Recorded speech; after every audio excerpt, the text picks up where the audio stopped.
What up, y'all? You know who it is, your boy Kiss. Right now, you checking out the 3-point conversion.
What up, what up, what up? It's your man, Mr. Controversy.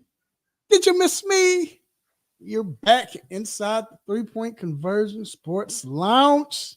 I got my guy to my right, my guy Mace. What up, Mace? Wednesday, baby. Wednesday, baby. Let's get it. Yes, sir. It is Wednesday. Hey, man. The devil busy, dog, trying to mess up stuff. We got to blame it on him. He the only one to blame it on. Oh yeah, man. Always, man. Always, man. Stay into something, man. Stay into something. Stay into something. Even when it's not him, it is us. I'm gonna blame it on him. So that way. Right. But anyway, yeah, man. It's Wednesday, man. Yo, it's been a dope week, man. Coming back from the weekend, and now as far as sports, there's some good stuff, man. If you're a sports fan, you should be satisfied right now as far as what happened in college football. Come on, man. You know people ain't never satisfied, dog. People ain't satisfied. They gonna complain. They gonna find something to complain about, dog.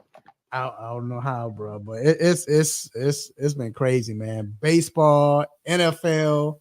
I mean, just with all sports, it's been crazy. Like, good time to be a sports fan, man. I know a sports fan who's not really a baseball fan was talking about how baseball been lit and it's been crazy. So, like, October baseball is just different, And I know they got to play the 162 games because that's just the way it's set up. But if they get rid of those games, the sooner we can get to the playoffs, the better, because these teams just ratchet it up, man.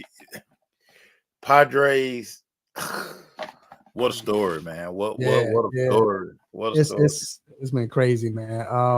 And I've always said that I'm going to record and say that baseball is, when it comes to,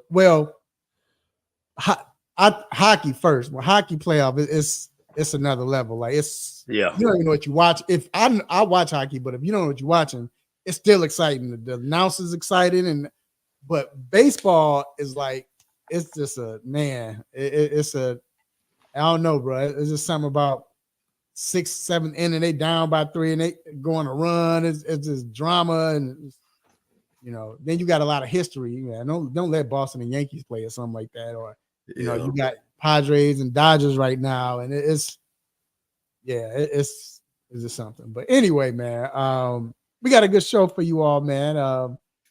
We of course, we talking baseball. We brought up baseball. We got to talk about the baseball and playoffs, what's going on.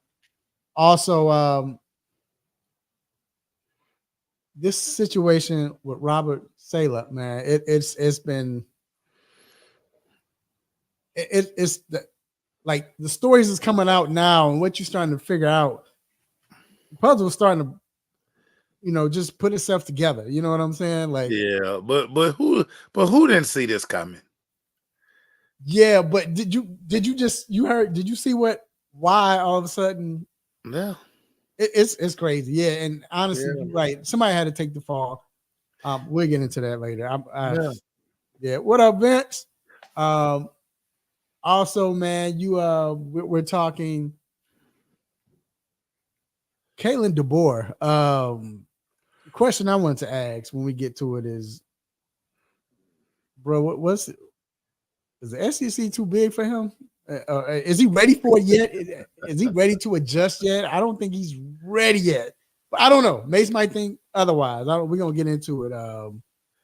They coming back from that big loss, of course, and then we got a big game in college football. We got Oregon and Ohio State, man. I definitely want to hear Mace's his take on that. I'm gonna bring my take as well. Then we got NBA starting up, man.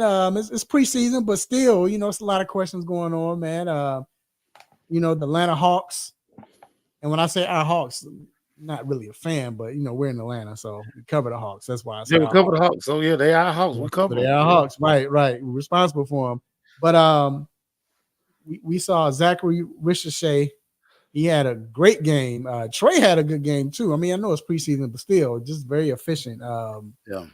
We'll get into that, and then shout out to Trey with the beard. I like Trey with the beard. The more mature one. I like Trey with the beard. I like definitely mature at the media day, man. He was just relaxed, laughing, cracking jokes. Like, is this Trey Young? But yeah, so maybe it's Trey Young. It's truly his team now. Like it's truly his team. It's his team. It's his team. It's gonna sink or swim with Trey. Yeah. Right.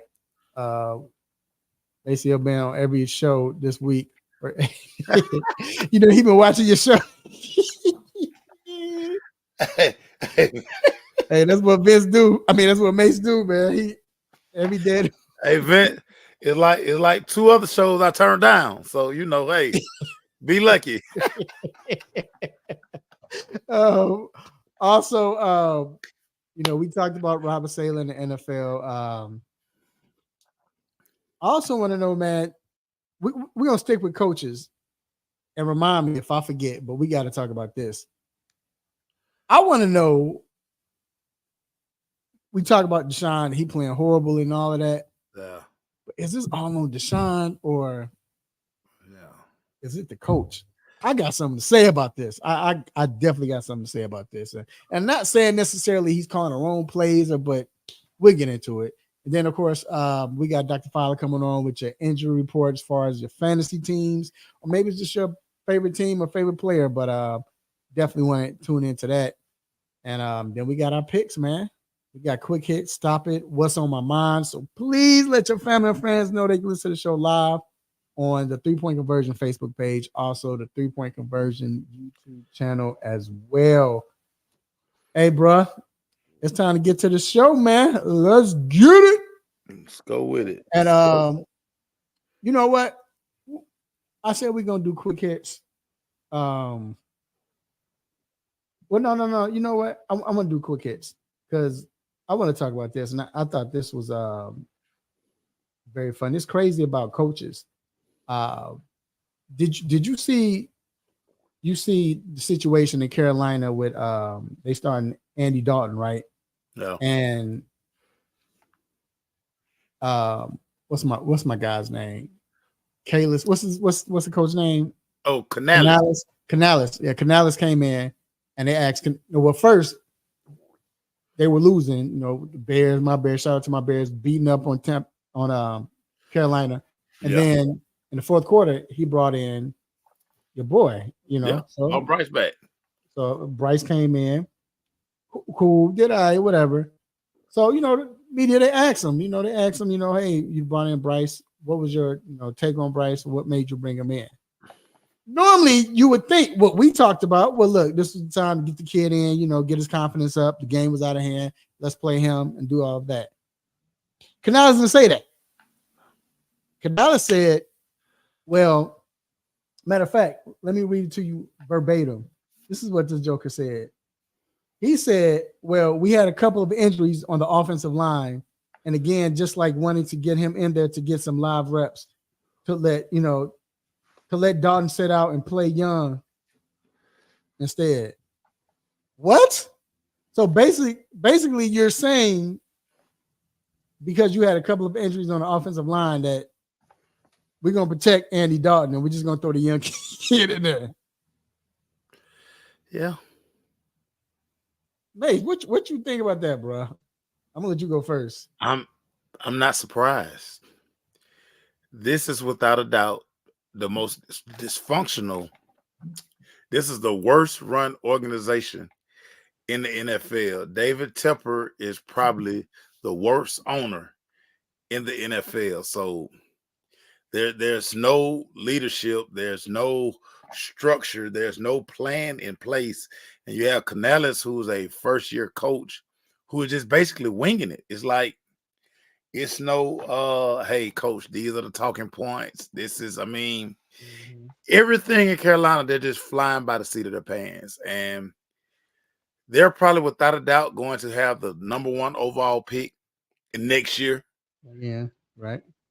I mean, it's just bad. So when I saw the quotes, I wasn't surprised, because this team is operating. Tepper has basically been a wreck since he, purchased this franchise. And sometimes just because you got a whole lot of money, and he got a whole lot of money, yeah, it don't mean a hill of beans. So I'm not surprised to hear Canales say that, because again, this organization is being run like Death Row Records. You know what I'm saying? It's just all over the place. So I'm not surprised. I mean, you said it, dog. You right. You right on it. And it's like, why would you? Because you got this, you have this coach, and I mean this quarterback, and with this quarterback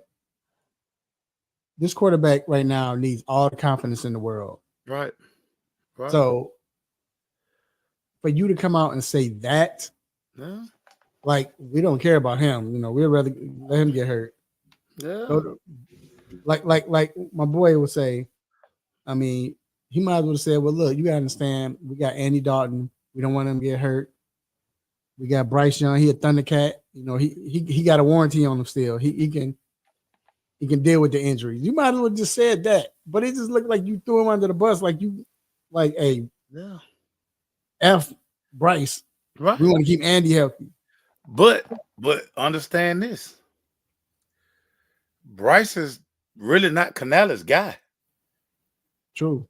So I mean, he probably sitting there like, listen, with the first overall pick, this is the quarterback I want. He doesn't fit what I want to do. So he lame duck here. But here's the crazy thing. He's been saying, management, GM, we are not trading Bryce. Well, so yeah, they gotta say that now. They gotta say that now. They gotta say, because right now, what is somebody gonna give you for Bryce Young? I don't know, dog. No. You got some teams right now that need some young quarterback that probably would take him. Not him. What in his 18 stars, what has he shown you besides he's too small and he can't see? What has he shown you where you're gonna trade for him? But let me tell you this. You know what works in his favor? Andy Dalton, Baker, Mayfield, all of these people who's been horrible in Carolina, all of a sudden look good somewhere else. Yeah, like you said, it's the organization. I mean, but all those guys bigger than Bryce. Right. They bigger than Bryce. Hey, nobody said they couldn't use him at running back or something.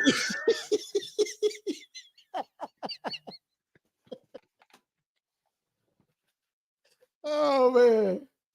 Oh, yeah, that's true. But I'm just saying.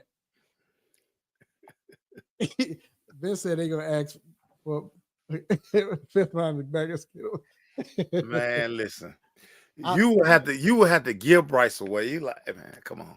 Now we'll throw in What y'all see around here? Y'all like? What you like? Just take it. Take him too, but take whatever you want, man. Just take it. Oh man, it's bad, man. I mean, I hate it. I hate it for Bryce because he is truly a good kid. It's measurable, dog.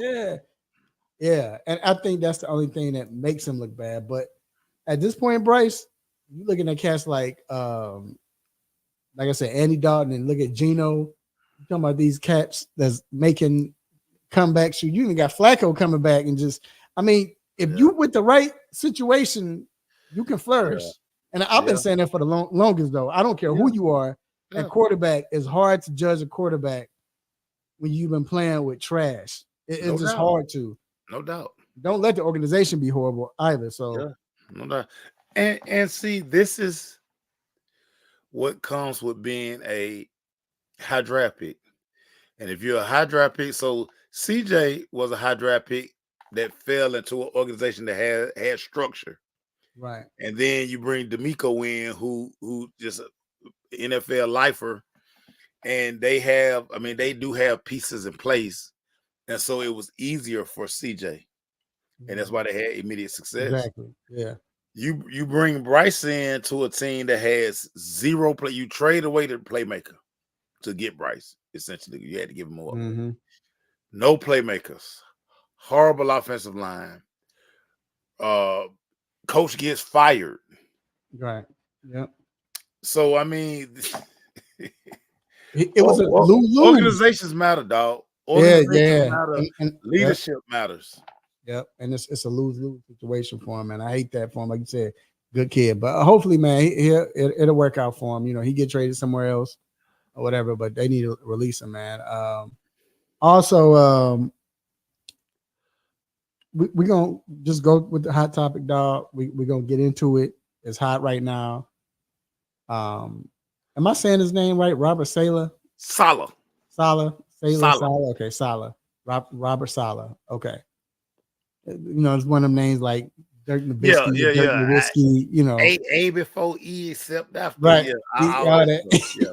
But we just call him. I'm gonna call him Saleh. You told me. So with Robert Saleh, you know, he got fired, and it's been a lot of speculation. You know, but Aaron Rodgers came on a Pat McAfee show. And came on was like, hey, you know, I resent all of basically the rumors coming out that it was on me. I didn't say anything. I didn't do anything. It's not my fault. And so the funny thing, Mace, before we get into it was before like once he got fired, you know, everybody was saying Aaron. So it was a lot of speculation coming out like, yo, you know, they had security, you know, the bouncers take him out. Is what they might as well have said. The bouncers had scored him, but he got scored it out. But they were saying it had nothing to do with football. So that's why the stuff coming up with Aaron Rodgers or whatever. Then it came out that, which I kept saying he should have done. Vince is my witness, but I said that he should have let go of Nathaniel Hackett, where he was coming to demote Hackett. Yeah. And right before he did, now he gets fired. Yeah. But Aaron says it's not his fault. He didn't know. Come on, dog. So, and let's say if it's not his fault, it could have been that the ownership was like, no, we didn't want to take that chance for Aaron Rodgers to get mad. And, you know, but my thing is, Aaron, if you're the quarterback, and let's say he did it,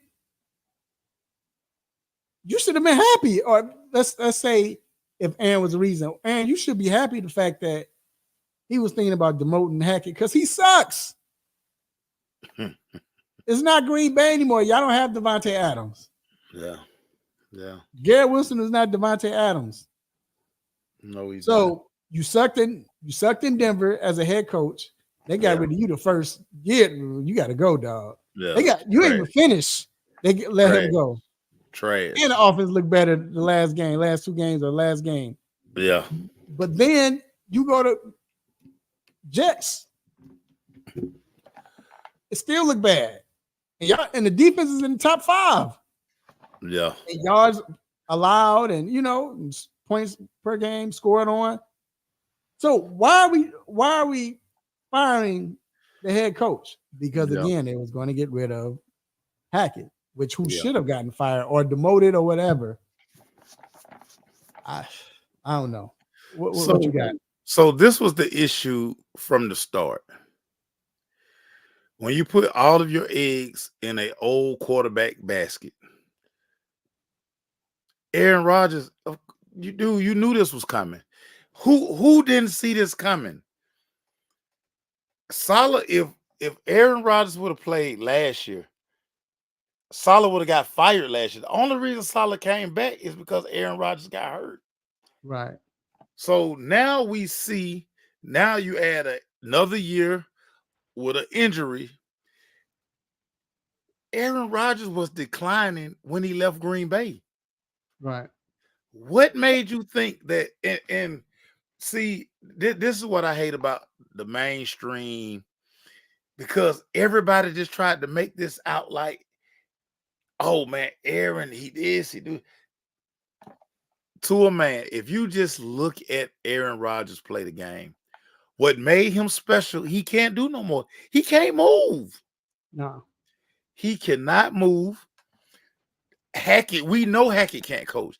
And for all intents and purposes, Hackett not calling no play. Aaron Rodgers out there doing what the hell he want to do. And that's why this looks the way it looked. Yeah. And I'm telling you, football gods, please. Football God, I pray to the heavens that Devontae Adams is traded to New York, because it's gonna be such a circus.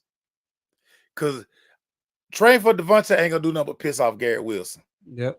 Who is like, I mean, I'm the one. The fact that the thought of bringing Devontae in there should already have Garrett, and it's probably why Garrett playing the way he playing. Because he know those whispers, he know those rumors. And 8 is such a jerk. He probably done told him, when I get my boy. And this the thing, Lazard, pretty much a lot of those moves that were made are Aaron Rodgers friendly moves. Yeah. So of course, Aaron, you probably the one who pulled the trigger.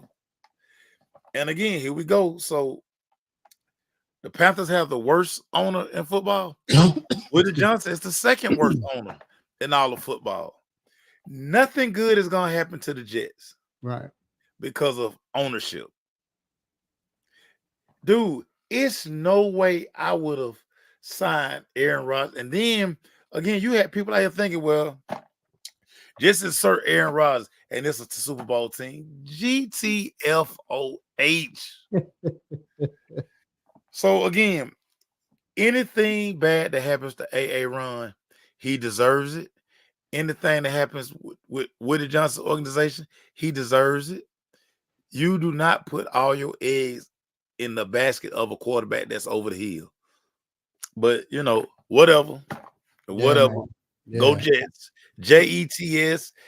Jets. Hey, good job. Hey, pretty soon you're gonna see they're gonna make a trade. They're gonna trade away. They're gonna give like a 3rd round pick for Aaron Jones. Watch. They're gonna just turn into the New York Packers. That's New York Packers. Yeah, no. Round the car gonna come back out of retirement. Man, whatever. James Jones gonna get off of Fox. He gonna come back and play. Because you know what? Robert was a good coach. I mean, even last year, bro, with all they weren't doing, balling. Yeah, and keeping them in games. He's a defensive coach. Defense is not the problem. Saleh was not the problem. The problem is number 8, and y'all put all your faith in him. Yep. I'm glad this happened to that team. I'm elated that this has happened to the Jets. Yeah, because it happened to a better team. You don't even have. There you go, Vince. You right. Yeah. You don't even have a future. Like, what's your future now, dog? What's the quarterback you going after? He can't play forever. Shador. How was they gonna get Shador if you win 8 games? They not gonna win 8 games. But no, I'm saying if that was, I'm saying, but their plan was let's play Aaron Rodgers. We're gonna do this and play. So how was you gonna get a future quarterback with the plan that you had in place? That's what I'm saying. You didn't think anything about your future, bruh, because these idiots thought sign Aaron Rodgers, we're going to the Super Bowl. Laughable. I can still remember, I got cousins up top. I can remember them calling, yelling at my phone, sending text message. I screenshot all of them. I love keep these receipts. Mm-hmm. And every time I say, hey, how the Aaron Rodgers thing working out?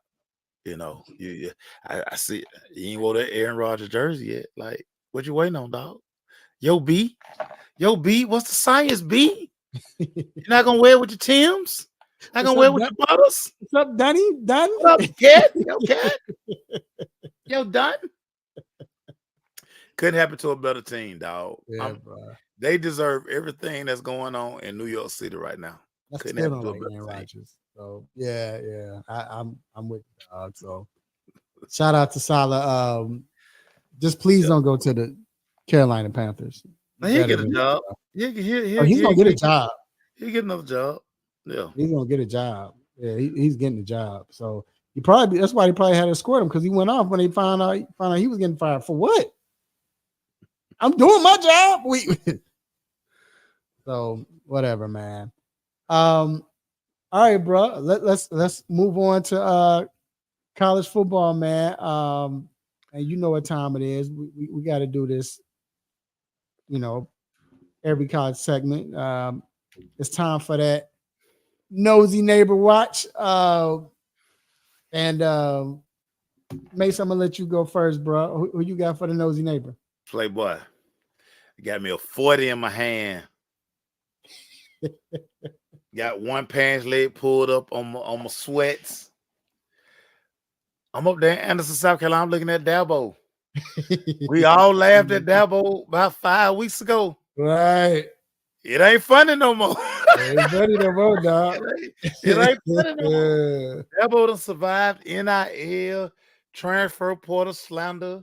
His 5-star quarterback sucked. Well, not no more. Mm-mm. Clemson rolling. Mm-hmm. I'm intrigued. Mm-hmm. I am intrigued because here is a team, and this is why you can't write people off in week 1. Here is a team that just threw that Georgia guy. Hey, that's an outlier. We're just gonna throw that out the window. Right. First game of the season. With their head down. And so Dabo and my cousin Stacy, they played at Alabama together. They real tight. And I should have known better. Dabo is just a grinder. Nobody gave Dabo nothing. Mm-hmm. Dabo has had to earn everything, and when he's strong in his belief and he's strong in his conviction. And hey, if he don't want to use the transfer portal and he don't believe in NIL, so be it. He got 85 kids that clearly had that same vision as he, and they on the road. So yeah, I'm being real nosy out there in Death Valley. Dabo, I see you, buddy. I see you. So I'm gonna tell you where I'm being nosy, and I ain't gonna lie. Since I gotta travel. I gotta cover this game, this Falcons game in Carolina. So I didn't call up the mothers of the church. They're gonna be on the phone. One gonna be watching what's gonna happen in Tuscaloosa for me. Then the other one's gonna be watching in Boulder, Colorado for me. First, Alabama. I told Mother Exton, I just want to see how they treat DeBoer. I want to see what happens. That first time it's a little doubt, or the fans gonna boo. I just want to see how they're gonna react, dog. I just want to see the fans. Are they gonna start booing? Or is it, the first little doubt, just first little adversity? is it gonna be over? The crowd gonna boo him? I just want to see. And then I got Mother Jenkins. I told her, Mother Jenkins. Now Colorado's they've been on the road. They didn't came up their biggest win. They had a bye. They feeling good. They played a Kansas State team that's pretty good. Yeah. They're ranked. Yeah. Hey, we need to know what's happening. I want to see what's going to happen with that. I want to see if Deion's going to keep the run game going. That's all he needed. That's all we wanted to see. That's all he needed. Yeah. That's all he needed. So I want to see if he's going to keep the run game going. I want to see if they're going to block for Shador. And of course, we always keeping an eye on Hunter, dog. That's must see TV. Dog. Dog. And I saw that video too, dog. And it's going everywhere now. They got it going viral now, like on Twitter and everything now. So I got to see what happened with that. But that's so I'm having them be nosy, man, while I'm on the road, man. But and speaking of Alabama though, do you think, Maceo, that because the title of the show was basically are they making the right decisions? And this we talked about Saleh, Canales. Now we talk about Alabama, but not necessarily. I'm not going to get on him. I'm not going to say we shouldn't ask, was he the right coach? I mean, we can't ask that, but I'm not going to get into it. More so is, was he ready for the SEC? Right. At this point, was he ready? Not saying he's not ready or he's never going to get ready, but was he ready? No. I don't think he was, but I'm going to let you go. So I think he was ready. He's won everywhere he's been, and he's had to take the long road to get this job. It's crazy. People have, our memories are so short and so jaded, and it's because we live in this microwave society. Mm-hmm. Nick Saban had a similar loss his first year at Alabama to a far less inferior opponent. To me, and this is just dealing with 18 to 22-year-old kids. It's just like when you're coaching high school. When you're dealing with 13, 14-year-olds, 17-year-olds, a lot of people can't stand prosperity. A lot of people can't stand success. One of the biggest problems, and it's so crazy, my brother, he said this when we were trying to figure out our bets.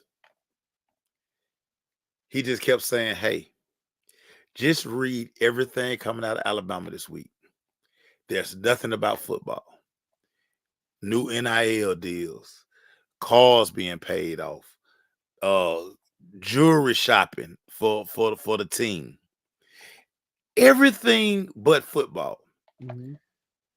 Everybody telling these kids how great they are. You took down Georgia.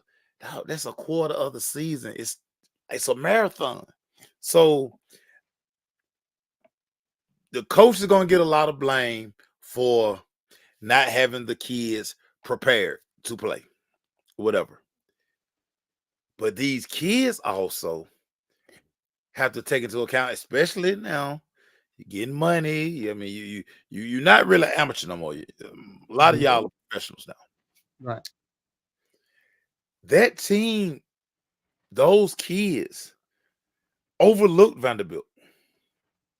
And in this NIL transfer portal era, you can't do that. Because, see, the thing that used to make Alabama so outstanding was the depth they would have from first string to third string. They don't have that depth no more. Because elite kids aren't. Now, I'm not going to sit at Alabama 3 years when I can go to wherever and play today.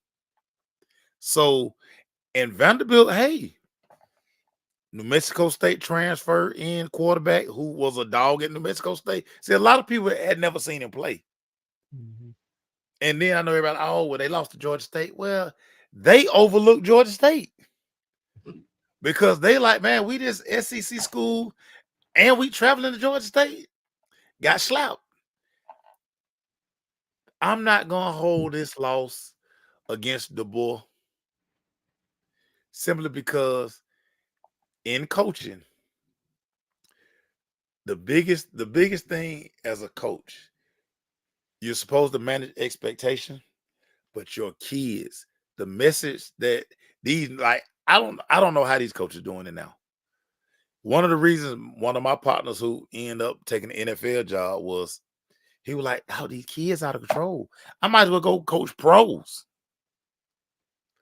So he was the right guy for the job.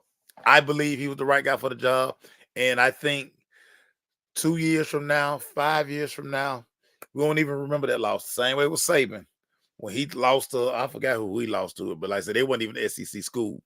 It was like Northeast Louisiana. It was something crazy they lost to. Yeah. But he went on to win all those championships and he erased any other doubt because a lot of people would say, man, he might should have stayed at LSU. We don't do that to Alabama. And Alabama not understanding that. Y'all remember all the bums y'all hired before y'all got to Saban? Mm-hmm. So, like, I think DeBoer the right guy for the job. And I think he's learning on the job. This a leap. Right. And that's where I think he's the right guy for the job. Yeah. I don't think he was ready for the SEC coming in. Yeah, and I'm just saying as of now, like he wasn't. Yeah, he didn't understand what it was. He wasn't, and right, he wasn't ready. He wasn't because. Okay, first I'm gonna go off what you said.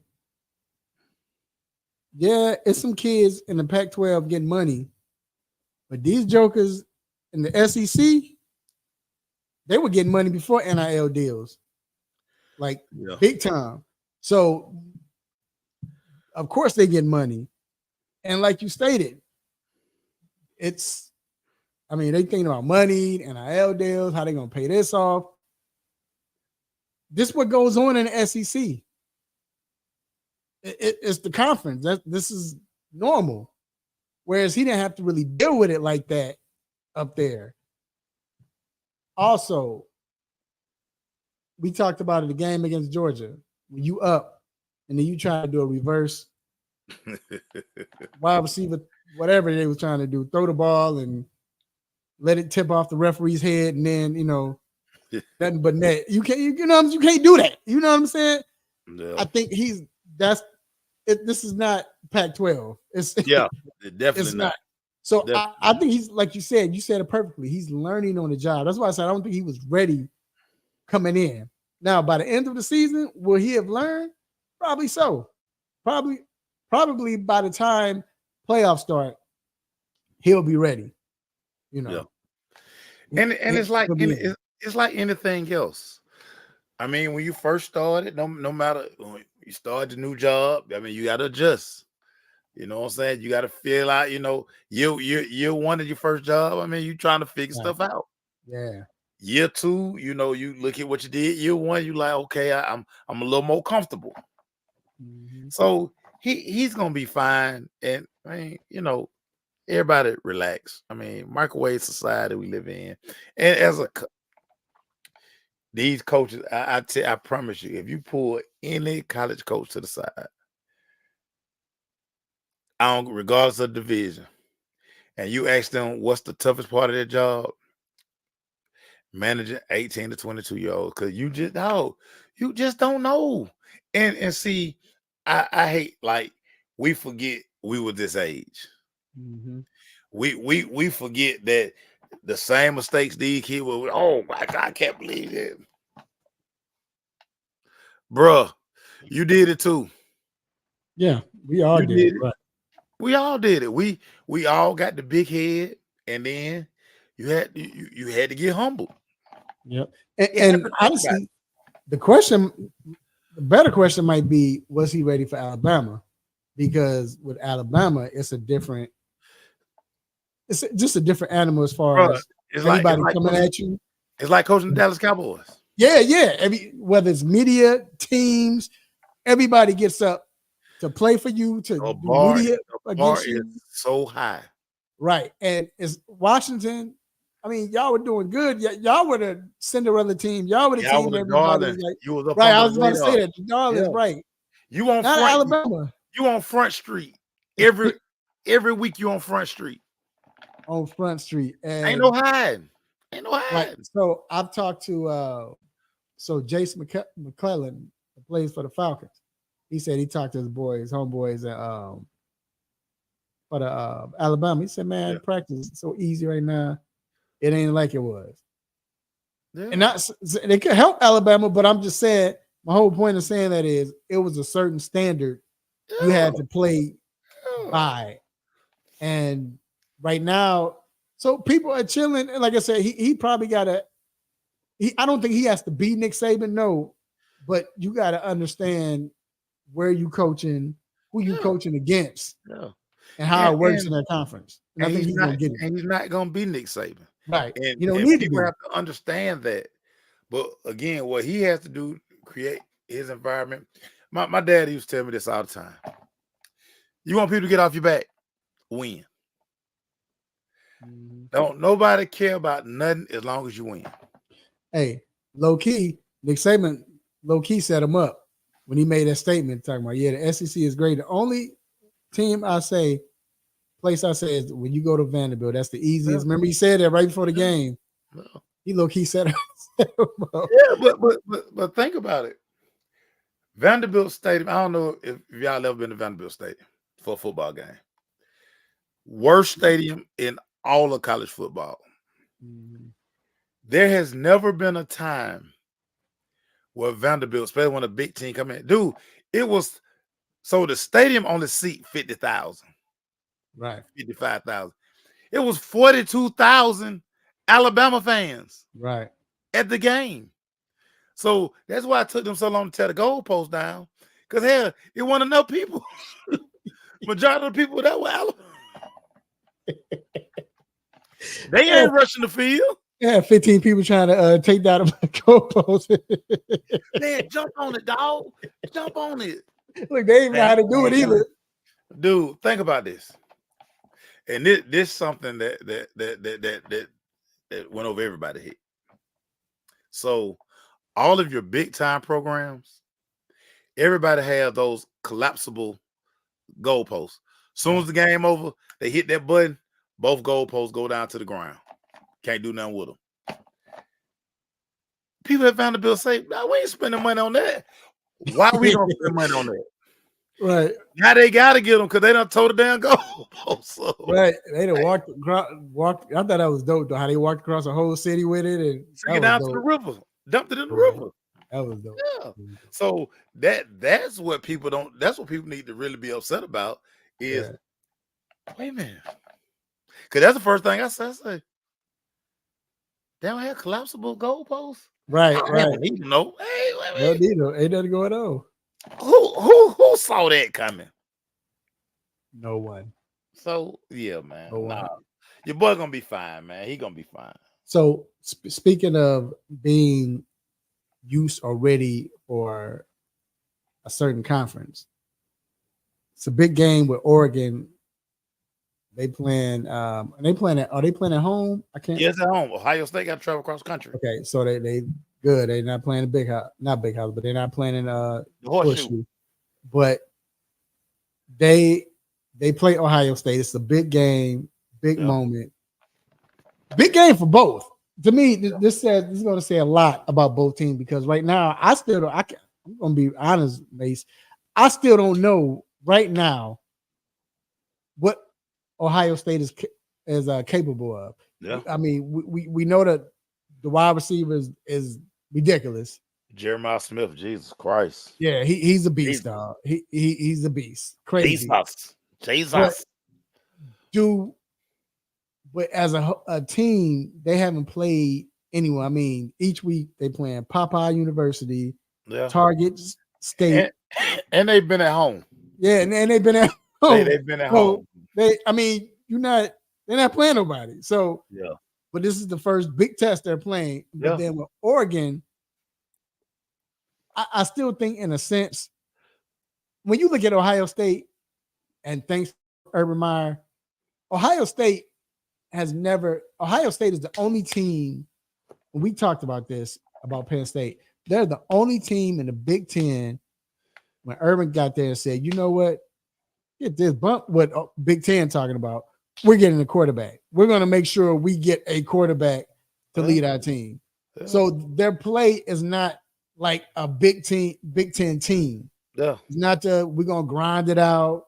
We're going to just play defense. The score going to be 17-6, or if it's 26-7, it's because we got 2 touchdowns late. One was a punt block, and it's not that type of team. So Oregon is still not really playing a Big Ten team, right? But at the same time, you are playing against an elite program. This is what they do. So, in saying all of that, how do you think this game shakes out, or what needs to happen for Oregon to win this game, and vice versa?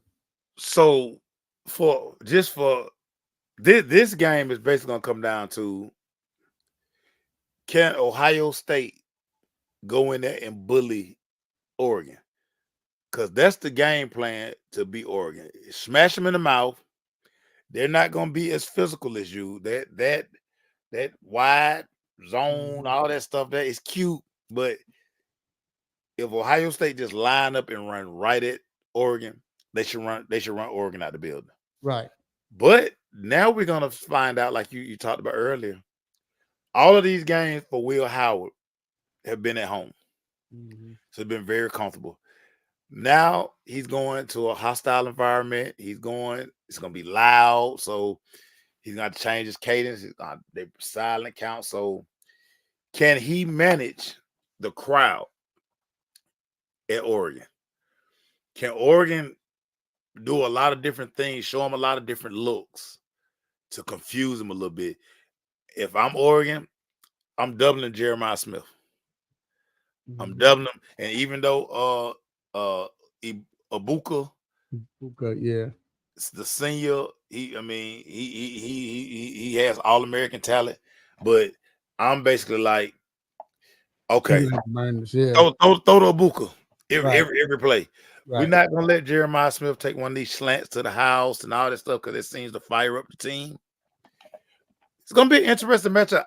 I don't think Oregon physical enough to play with Ohio State. Mm-hmm. But I do want to see if Will Howard, away from Columbus, how does he respond out there in Eugene? So I think that's going to be like that. That's going to be the keys to the game.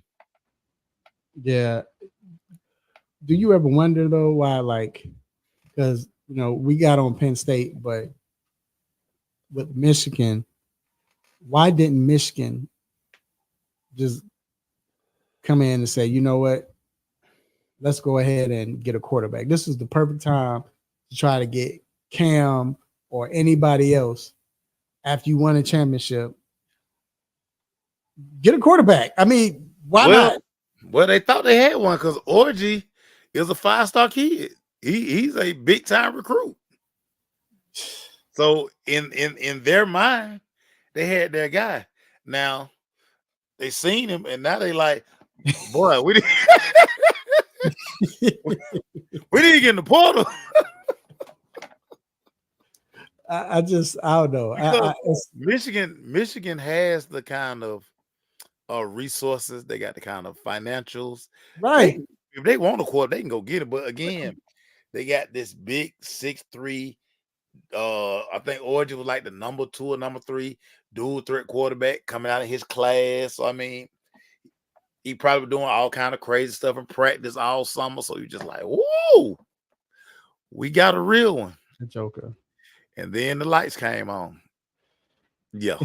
So, yeah, they're going to be in that portal. Best believe Michigan going to be in the portal looking for them a signal caller because they need one. Yeah. So, like I said, I don't know. I just wonder why. Just wonder. I mean, we talk about SEC, they're big known for what they do and all of that, but I think the most traditionalist or traditional conference is Big Ten. It's still you get some of the best. Well, not now, as you got them, but you will get some of the best wide receivers that come out Oh yeah. And you won't even know they that good. I mean, Nico, look at Nico tearing up the NFL. I mean, he just, but you get all. But he went to a school that all of a sudden decided they didn't want to throw the ball. Nico Collins was the number 1 rated wide receiver coming out of high school. But that's how they do though. Michigan State, remember they did it a few. I mean, back in the day, they would get these wide receivers and all of this, and had Plaxico, right? But it's just like quarterbacks is just run the ball, pound the ball. Like Iowa say, I don't care what y'all do. We're not changing. We're gonna be who we are. We go fullback and everything. We're gonna run the ball 800 times. Yep. That's just interesting to me. You better love it. You better love it. Yep. Better love it. All right, man. We're gonna take a quick break, man. We'll be back, man. Talk some basketball. We'll be right back. My name is George Iceman Gervin. This is Dylan Brooks. What's up? This is Vince Carter. You're listening to the 3-Point Conversion. Check it out.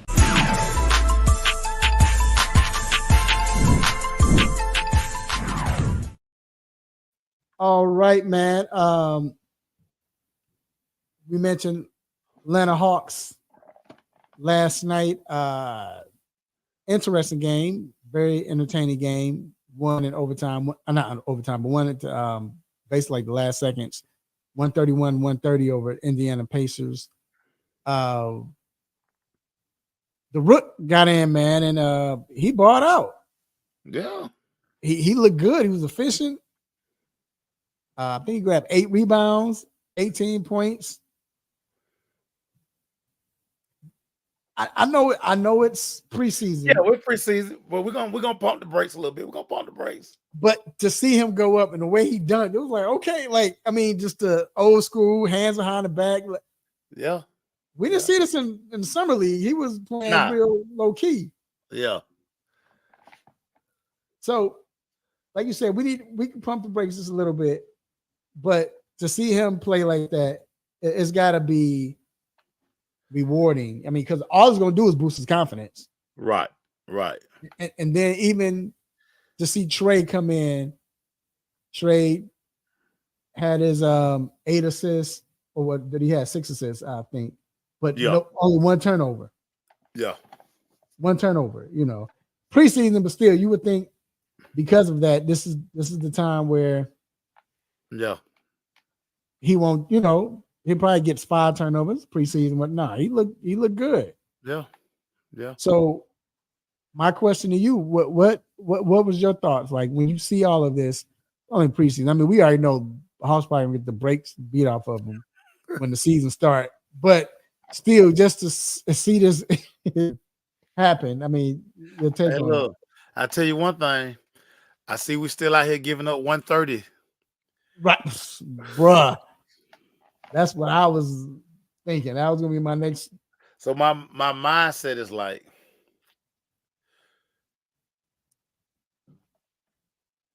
we definitely need some bodies inside. Right. Clint Capella just don't do it for us. But I mean, this is a position. I know everybody, this is a positionless basketball we playing, but you still need some bigs down there who get some boards, because it seems like the way we're gonna be playing basketball, it's gonna be a run and shoot, just up the floor. Can we outscore you? DeJounte was one of the guys that truly played defense, and now he's gone. Right. I like the Rook, but I mean, he's a rookie, and it's gonna be certain nights he gonna, everybody have to bear with him. Right. Because there's gonna be some nights, because the one thing I did notice about him, and I went up to the facility a couple of weeks ago, he's super light. He needs some Waffle House in his life. Oh yeah. We got to drop him off. We're gonna drop him off at Waffle House. A couple of guys, once the season starts, the bigger guards, those threes, they're gonna body him. Mm-hmm. How does he adjust to that? And then, with Trey, this is truly Trey's team. He don't have to share the spotlight with nobody. It's hey, this DeJounte team, now this Trey team. He don't have to worry about none of that now. Mm-hmm. Numero uno, he's the guy. So we are gonna come and go as Trey goes. And we forever stuck with him. We are forever stuck with him. He's ours, so it's no need to be whining. And you know how y'all gonna get about 30 games to see. Man, time to move Trey. Definitely ain't moving Trey now. He's not going anywhere. He's not going nowhere. Not going nowhere. I said Richard said had 7 rebounds. I'm speaking my bad. I meant Jalen. Jalen looked good. I think this is going to be the season where Jalen, we saw him started to eat, but I think he's really going to eat, man. His confidence level, if he can stay healthy, that's the thing. His confidence level at this point looks real good. He's one of those players that, he could play small forward. You might be able to put him power forward. The funny thing, he was playing with power forward in college, power forward. Yeah. Maybe some center, like he was playing that, but and I think most of Duke players are like that. They're big man, and then they come in, they could, So Cooper Flag gonna be playing center at Duke, right? Right. You ain't lying, dog. So we'll see, man. But I want to ask you before we get to Vince's question. I want to ask you this. We saw the trade go down with, of course, Cat. Yeah. Trade to the Knicks, and then you got Julius Randle and Vince. I can't even say his name. DiVincenzo. Yeah. DiVincenzo going to Minnesota, but we're gonna focus on just with Cat and Julius. Right. Out of those two, first, what team benefits the most out of getting that player? This is gonna sound crazy, but I think Minnesota benefits. I think Julius and Ant-Man are gonna be like, how they always say, I didn't know I needed that till I got it. Mm-hmm. So I'm happy for Julius because the relationship with New York has soured. Yeah. He needed a change of scenery. Now you in the Cat. I don't know if Cat is mentally ready for what New York City is. See, you out there in Minnesota, you kind of control the narrative out there, bruh. But at Detroit, I said Detroit. That New York press. That's a different. That's a whole nother animal. And I don't know if Carl is ready for that. So I do think right now, if we just look at both of those guys, I think for Julius, I think it worked out. I think Minnesota wins this trade today. I would say Minnesota won the trade. Well, because now you said it, he don't have to play under the lights of Madison Square Garden. Yeah. I think at a certain point, season Randall's gonna give. They demanded so much from him. Yeah, he just shrunk in those moments. So I think him being in Minnesota is no pressure like that. Then too, you got to remember all of those years until he got hurt last year. Even the first year when what's my guy's name? Jalen came in, Brunson. It was still, what is Julius going to do? It was his team in the sense. Right. Last year, Jalen took over, and Julius was hurt. Randle was hurt, so he didn't get to play. But now, there's no question, Ant is a guy on that team. Oh yeah. And Julius probably happy about that. Right. That's what I'm saying. Yeah. He's glad about that. So for that, I think it's going to work out for him. But with Knicks, Cat wants to be the man, but I think at this point, because of Cat's style and the way he plays, he'll be able to be successful in New York. Yeah. Because he's going to get to shoot all the time. He's still going to get you 8 to 10 rebounds. New York gonna hate that though. They're gonna hate it, when they gonna hate the way he shoot. Like, what is it on the block? Get your big right. Like, y'all must have never seen him play. Yeah, because he's gonna get that a lot. That's why he's gonna get questioned about that. But I will say this though, Mace. I think Ant will benefit more from Julius because one thing Minnesota lacked or needed from Cat that Cat didn't give to you, only he was in the All-Star game, was being aggressive. Yeah. Julius ain't gonna settle just for no threes. He gonna shoot some threes, but he gonna be down low. He's gonna be banging. He's gonna be ready to shoot the ball. You know, he gonna give you that little hezzy, that dribble, that you know how he be doing that little hezzy when he go in the hole and just so that's what Minnesota needed, especially in the playoffs. They needed somebody to not shy away, like what you doing, where you at. That's not Julius Randle. That left hand action he be giving them. Yeah. Right.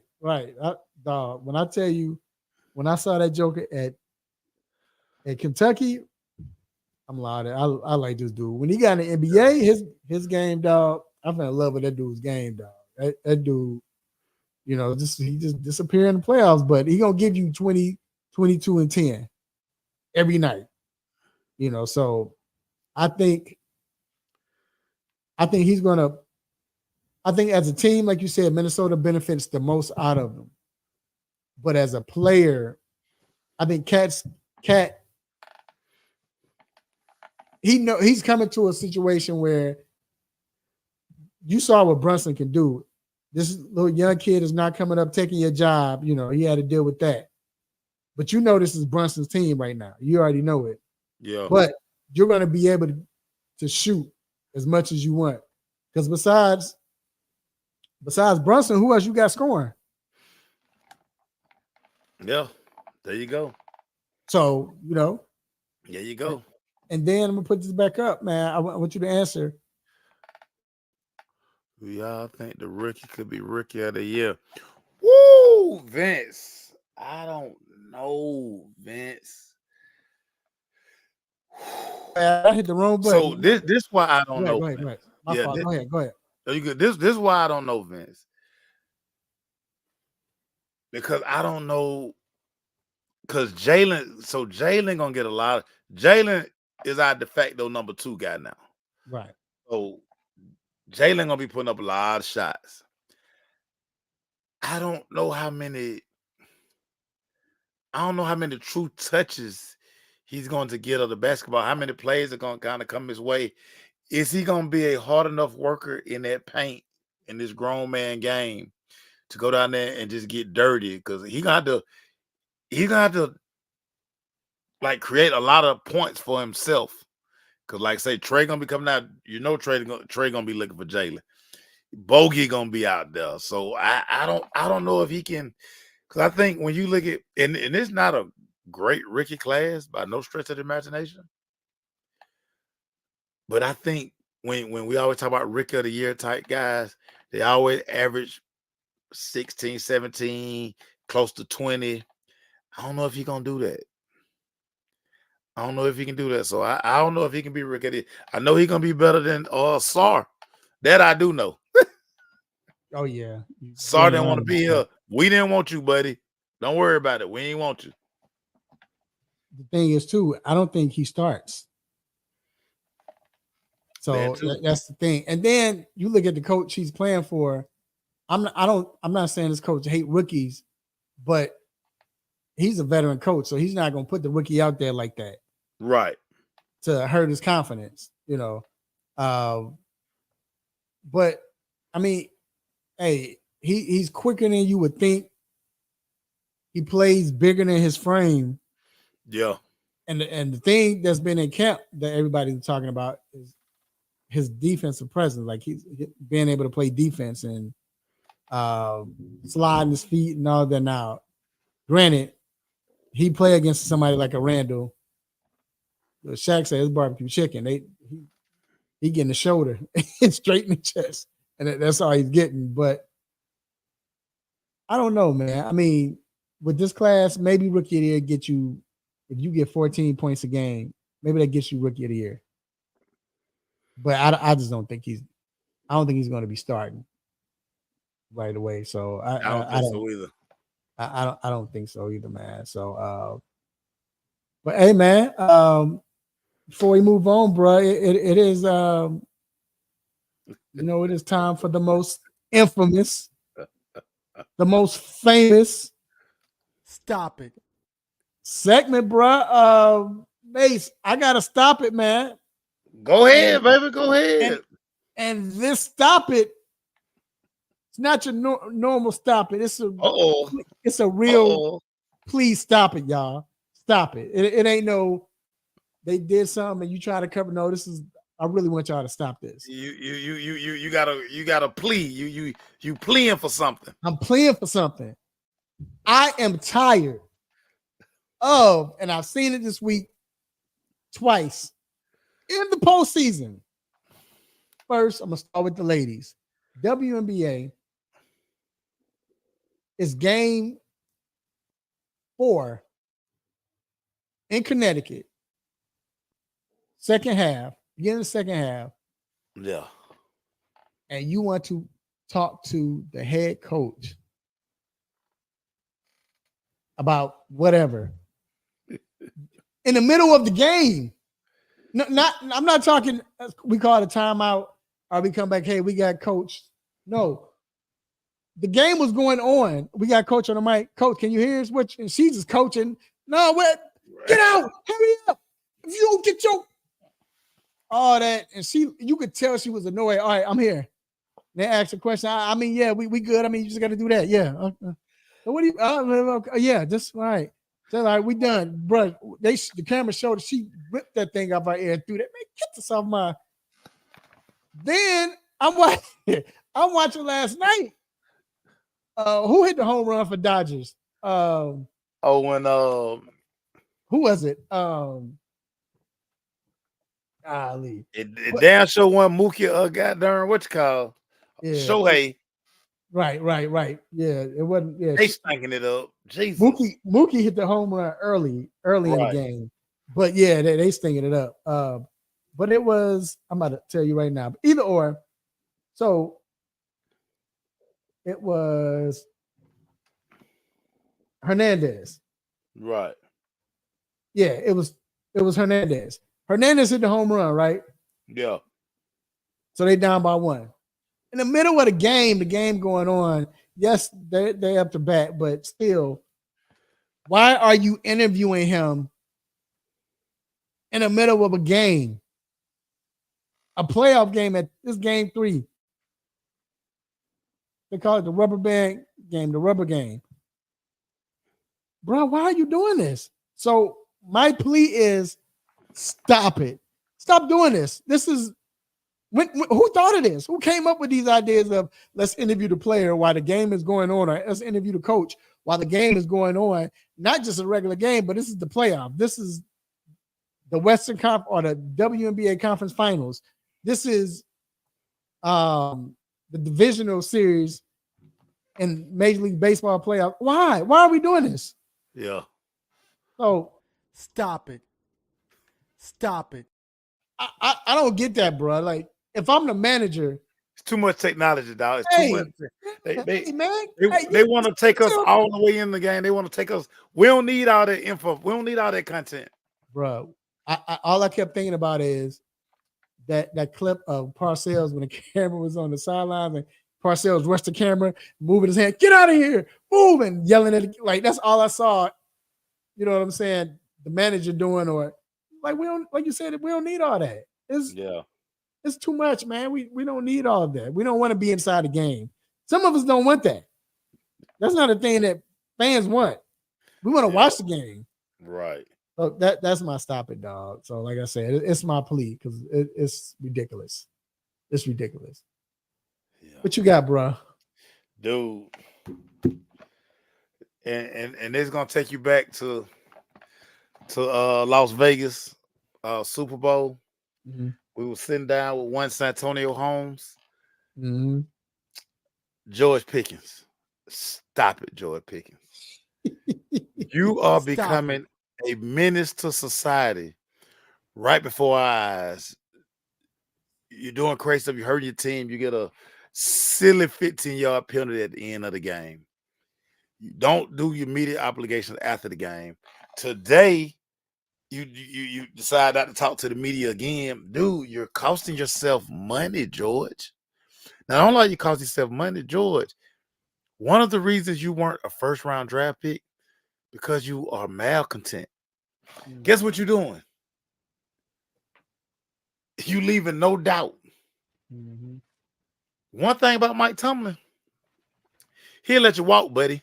Yep. And you're hurting your market outside of Pittsburgh because the one thing that we know, when your problems outweigh your productivity, teams can't deal with you. Yep. Teams can't deal with you. Joy Pickens. Stop it. Stop it. Hey, but what Mike Tomlin told the running back before they got bet this is after Bettis. I can't think of the speedster, but I remember he told him. Oh, Willie, what yeah, Willie, yep, you know what I'm talking about. Yeah. He said Willie Parker. Willie Parker, yeah. He said because Parker was talking about he's not getting the carries and he won a rushing title, and now he was talking in the media. I went to Baltimore. I think I could do this, whatever. Mike Thomas said, "Look, when you go across the that case with all those trophies in there, you don't see rushing titles. You see Super Bowl, you see Lombardi trophies. That's what you see. You don't see rushing titles, bruh." When he said that, Willie, shut up. You had to shut up there. Hey man, Tomlin don't play that, man. Nah. Tomlin not playing that. But don't be surprised, George Pickens. George, mess around, don't get your act together. You're gonna be in these streets. You're gonna be unemployed. Mm-hmm. Yep. You are gonna be unemployed. You cost yourself a bag coming into the league because you were without a doubt a first round talent. Teams were like, nah, I'm not gonna give him no crazy signing bonus, and he doing what he doing right now. Yeah. Come on, George. Be smarter, George. Yeah. What do you think about the Falcons, bro? I thought about you last Thursday night game because everything you said that they weren't doing that they needed to do, they decided to do. They put they had Pitts. They had Pitts in the slot. They was running him off tight end. He was getting catches. You had Drake playing inside. Drake went off inside. And then, of course, the boy Mooney doing what he doing. So it was just like everything we were talking about. I thought about you like, this is so funny. I can't wait to talk to Mason about that. Yeah, no. I'll say, and as I'm watching, I was like, no, it ain't rocket science. Right. It's not rocket science, man. And the good thing now, and it's what I told Glaze this summer when he was like, I said, listen, y'all not asking for enough. If you're gonna keep selling everybody that you're a quarterback away and you go get the quarterback, dude, there's no doubt. You were winning 7 games with Ritter and Mariota and Heineke. Mm-hmm. Right. Insert a quarterback who understands defenses and know how to manipulate the defense and gonna get the ball out of his hand. Come on, man. Ain't no reason this team. As everybody say, I'm standing on business. I'm standing on business. There's no reason this team should not make a strong run through the playoffs. If healthy, no reason they shouldn't make a strong run through the playoffs. Come on, man. And I'm starting to think that because what you saw was you saw a team where in the beginning the defense couldn't do anything, but offense came through. Then the second half, you saw the defense come in and they started making plays. Because they were scoring points, they were scoring touchdowns. When you give your defense a cushion, when they know 3-9, I can't even get no Gatorade because we got to go back out there on the field. When you can sustain drives and get touchdowns and not field goal, and that's what they were doing, those losses. If they convert touchdowns instead of field goals, the Falcons could easily be 5-0. Could easily be 5-0. But now that the offense and we'll throw away week one because Kirk clearly wasn't healthy, clearly wasn't comfortable. I ain't gonna say wasn't healthy. He just wasn't comfortable. The offense wasn't. Yeah, it was just different. It was the first live game against anybody. Yeah, playing with each other. But there's no reason this team, with all of the names and all of the skill set that you have, there's no reason you should score 28 points. There's no reason. Yeah, and the good thing about it is they mesh very well together. Mooney, and we always talked about it. Kirk, one thing about Kirk gonna give you the ball. Kirk. If you open, you're gonna get it. You run your right. Kirk gonna give it to you. Kirk is not. I'm gonna just throw it to him 34 times. Nah, we've seen Kirk do that in Minnesota, and I mean we've seen it happen with multiple receivers. But with Drake being a possession receiver, Mooney being your speedster, Ray doing the ins and out, he can do anything you need him to do. Right. And then you got Pitts. That's the guy that's hard to cover. So just with all that is making you can't cover every receiver. Then you know Kirk gonna be pinpoint. He's a pro's pro, man. Yeah. And then you got Algier and you got Bijan playing and it's gonna work with the defense balling. But I said it last week. Remember we talked about we did our bets. I said this is the week. I didn't think it was gonna happen like that, but I said this is the week. You say this is the week it'll come together. All is gonna come together, right? It's week 5. It's time. Like you saw it kind of progressing. It was like now they might have some bad games, going forward, but for the most part, like 28 points should be easy. Should be easy. Should be easy. Should be easy. It's no excuse with you just say those names and you understand their skill sets. You just like, I mean, come on, dog. Like we inside the 20. How we can't get a touchdown? How we can't get a touchdown? Right? Why are we struggling every time? Who should just be coming out and kicking extra point? Like we should need Cool to come keep kicking 3-4 field goals a game. Like where they do that at? Right. So I brought it up earlier with the Cleveland Browns. The Cleveland Browns right now, it's a mess. I mean, Deshaun don't look good. Deshaun running for his life. Nobody getting open. I don't even think Judy played last week. So it's a lot of touchdown. Judy did? That was Judy? He hit it right in the hands.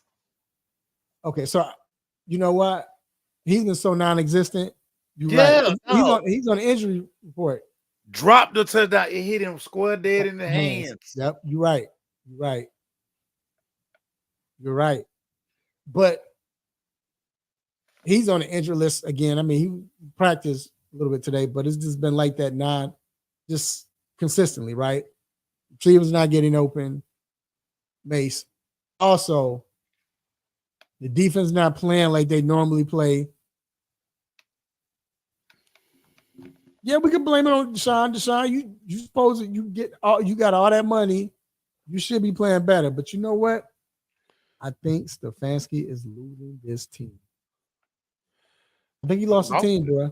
Yeah, he's lost. But he's lost it because you can't sit here and tell these grown men, these professionals, that Deshaun gives you the best chance to win. Because he doesn't. And his body language says that, yeah, they need to protect them. They can't really run the ball. But again, this team knows if you put Jameis in, you're going to get an instant boost of energy. And probably the O-line probably will even block better. The thing that you know by playing Jameis will push the ball down the field. Watching Deshaun and when I had to go back and watch the all 22 and submit notes, it's stuff that's open and he won't pull the trigger. And then it's times like, he's basically telling the coaching staff, I ain't gonna run. And see, the other kicker to it is they're running the same plays they ran with Joe Flacco. Joe Flacco took the same team to the playoffs. Right. Deshaun's play is affecting everybody. And again, and when Stefanski comes in a podium, and he knows he's going to be asked, which tells me that decision coming from above Stefanski. Yeah. And listen, at this point, Stefanski probably like, man, listen, fire me. Dog. Right. I'm hitched to a guy who can't play football no more. Mm-hmm. Now, if I'm Deshaun, and listen, I can't stress Deshaun's my guy, I'm going to start sneaking off getting massages. If massages were my superpower, and massages made me play like an all-pro, and I was making Pro Bowls, I was smiling all the time, bruh. I'm going to get some black ops off the books massages. I'm getting my mojo back, dog. Bruh, again. Bruh, I said it, dog. I've been saying that. Think about how we revered Deshaun. Like, dog, Deshaun was that guy. Yeah, he was that guy. But you know what? Just a little bit in Deshaun defense. I mean, but you're a quarterback though. But this is not his typical offense. He's like, it's not. But he picked to go here. No, well, yeah, I would have picked it too. Me too. Me too. I ain't mad at him for that. But I feel you. Right. I'm going. Bro, we're going to Cleveland. Right. It's cold in Cleveland. So go ahead and played in no cold weather. 230 minutes. But in all honesty, Ralph, I truly believe this, dog. Because Deshaun is such a personality-driven guy. Everybody has always liked Deshaun. Like, he's never been the villain because he's always been the guy. I think more than anything, that weighs on him because, see, now he can't, like he don't even smile no more. No. Like, every room he walked in prior to the allegations, he was the guy. Yeah. Always upbeat, always smiling. Dog, you see Deshaun now, man. He be looking like, man. What the folks saying about me? Deshaun, you know what they saying about you. You're a freak. You know what they saying about you. But you made a good point too, and I didn't even think about this. And it's so simple, but because of the allegations, because of the 230 million or 32, whatever it is, we tend to forget. The one thing that's missing from this team is the running game. This is what makes the offense goes. Yeah, dog. So it's not like when Deshaun was in Houston, you going 3-4 wide with a tight end, and he's slinging it. Yeah. In Cleveland, I'm where the behind under the center. Yeah. Play action. Dropping back, play action. Yeah. But the play action ain't working. It's not working because you ain't running the ball. You're not running the ball. Run the ball. Right. And it makes sense because think about it. Even last year, as much as we talked about Deshaun or whatever, remember, Deshaun was 6-1 when he started last year. Yeah. Yeah. So but the key, he might have been playing very well, what we're accustomed to, but the key is running the ball. Even when Flacco, first of all, Flacco was let's give it to Flacco. Flacco is a pro, dog. He's another pro's pro. He's Kirk's pro. That's how much, Kirk is a pro's pro. He's Kirk's pro. That's how much of a pro Flacco is. So Flacco will come in, he's going to sling the ball, do what he has to do. But you still have Ford running the ball. For some reason, the running game is not working. Yeah. He can't get anything. So it doesn't work at all. And of course, it's going to fall back on Deshaun. Of course it is. And it should, because he's the quarterback. He's making that money. That's his life. But I just wonder if Stefanski is losing his team fast. Like you said, we need to insert something. Do something. Bring in Jameis. Do something. I don't care what it is. But we need to switch it up. It's not working. Because every play, Deshaun is running for his life. Yeah. I feel sorry for him, dog. You know what I'm saying? You know, I don't know, but I just felt like Stefanski is losing that team quickly. But again, it all stems from that running game, bro. Like you said, it's. But can we say this though? And we're gonna close the segment. It makes me wonder. We see it in basketball, definitely see it in baseball. I mean, I don't know about hockey as much because you're changing lineups and all of that, you know, lines and all of that. But do you see in the NFL, maybe from a defensive standpoint, offensively, we don't see it as much where a team make adjustments? And I ain't even talking about from within the game, but from game to game.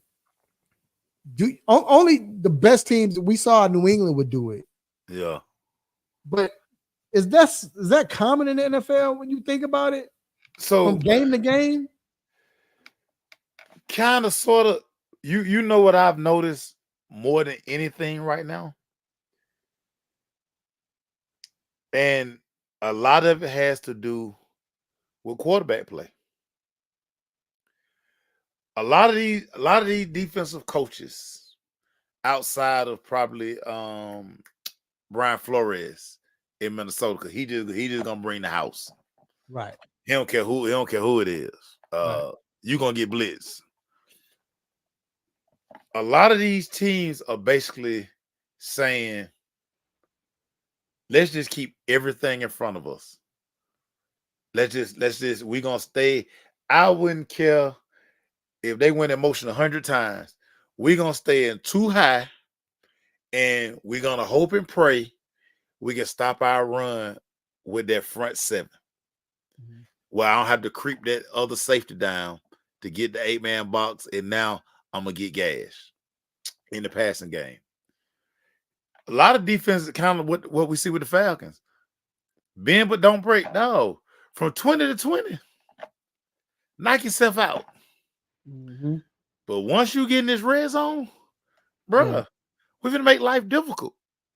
Now we bring the pressure here, but we probably gonna sit 6 to 7 people at the goal line. Right. And make these throws almost impossible for these quarterbacks to make. So if you're gonna get a big pass play, you better hit a bomb or something like that. Or you do a Jamar Chase, throw the ball 2 yards and let him go down 70. Oh my God, his price tag keep going up. But for the most part, Ralph, a lot of these teams are basically saying, hey, man, these quarterbacks ain't no good, man. Man, these quarterbacks, man. Take me out this cover 2 shell. Make me come out of it. And if you don't bring me out of it, I'm going to just sit in it. And that's my point, because offensively, you don't see teams make an adjustment from game to game, even if anything's not. And I'm talking about even if something's not working. Like like doing this stretch with Cleveland, they're still doing the same thing. Yeah, we've seen it with a lot of teams. They do it. The Bears finally did it last year. You saw a switch with Justin. It was like, you know what? Let's let Justin just air it out, and they started to play better. But for the most part, you don't see that in the NFL with the Jets. Like at this point now, why aren't the Jets changing anything? We should be doing something differently. Yeah, something different. Like but that doesn't happen in the NFL. You don't see it enough in the NFL, and I wonder why. Why is that? Is it because you spend so much time, focusing and practicing on learning these plays? It's hard to learn plays. I don't know, and maybe that's why Mike Martz was such a genius when it came to mad scientist or the mad whatever they call him, is because he had 500 plays. Yeah. And they would run different plays, different every game. But a lot of it too, Ralph, and I've said this for years, even when I was coaching, and right around I was getting out of coaching, and I would always tell guys, like, the way colleges are prepping the quarterbacks.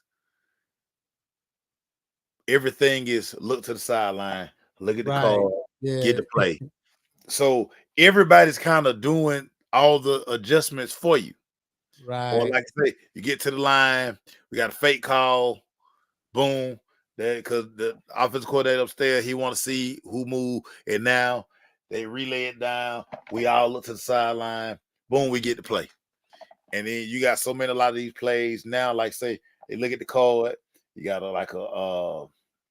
so I know and I only know this because I worked at camp a lot of times. So Clemson's offense was like the way it had it set up, it was like, okay, you see a car. Cars were screens. Animals were runs. Cities, pass plays. So say like they might hold up like say a play might be like say so like outside zone. So inside outside zone would be zebra. Z zone. Right. So they would go like north zebra.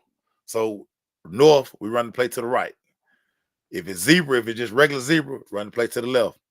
If we going stretch, it might be giraffe, long neck. So the stretch. But like I say, the pass plays will be like they'll look to the sideline. You'll have like and it was like color coded. So like say the hot color this week, red. You're gonna see 3 signs over there with cities on it. But the one in red is the play.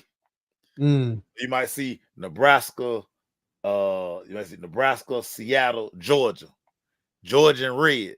So we run in Georgia. So quarterback just come to the line, boom, boom, because they already in the formation. So he just comes to the line, Georgia. They got to play. Right. Now these guys come to the NFL, and you got this dude in your damn ear telling you 2-jet right motion, scat to left, Y stick, X bubble, kill, alert, twin A toss. No, hey, don't let John Gruden call the play. Right. Right. Just imagine what Kyle Shanahan's saying. Right. Or Sean Payton, like that's probably why Bo Nix was over there. Like, bruh, that play too long, dog. Right. It'd be all that stuff that it'd be a run, it'd be a fullback dive. And to see why running but 15 minutes, then it'd be a fullback dive. Anyway, but yeah, man. Yeah, that's But this is why I tell people all the time. People always be like, man, athletes dumb. I like, bro, go get a playbook. It's like speaking a whole other language. Right. That's funny though, man. You right, baby. Bro, you go from saying one word for 4 years to now I gotta learn that. that clip with Jack. No, when he's talking to Sam's son. No, it's XZ. Ribbit. Oh, then he'll try to get it wrong. No, it's not. But that clip was hilarious. I will never forget that. Yeah, dog. John Gruden. Shout out to John Gruden. But, all right, man. We gonna take a quick break. Like I said, we're gonna see what happens, man. Chubb trying to practice, we'll see what happens. But we're gonna take this quick break and we will be right back.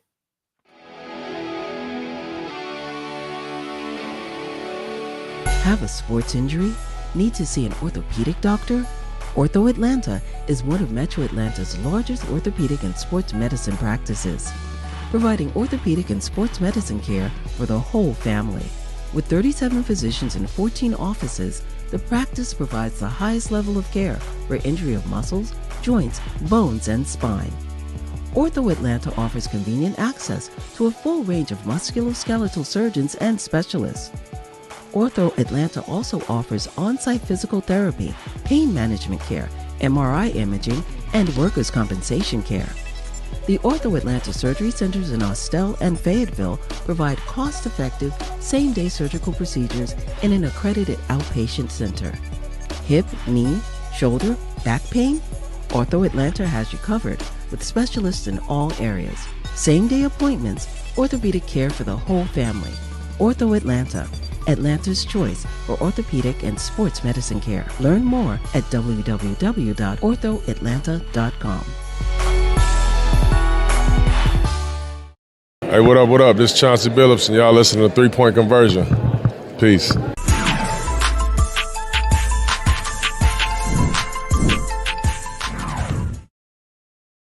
All right, we are back inside the 3 Point Conversion Sports Lounge, and we have special guests in the building. No guests, but we got family in the building. Family, man. It's family. We got our cousin, Dr. Donnie Fowler III, orthopedic for Ortho Atlanta. What up, Doc?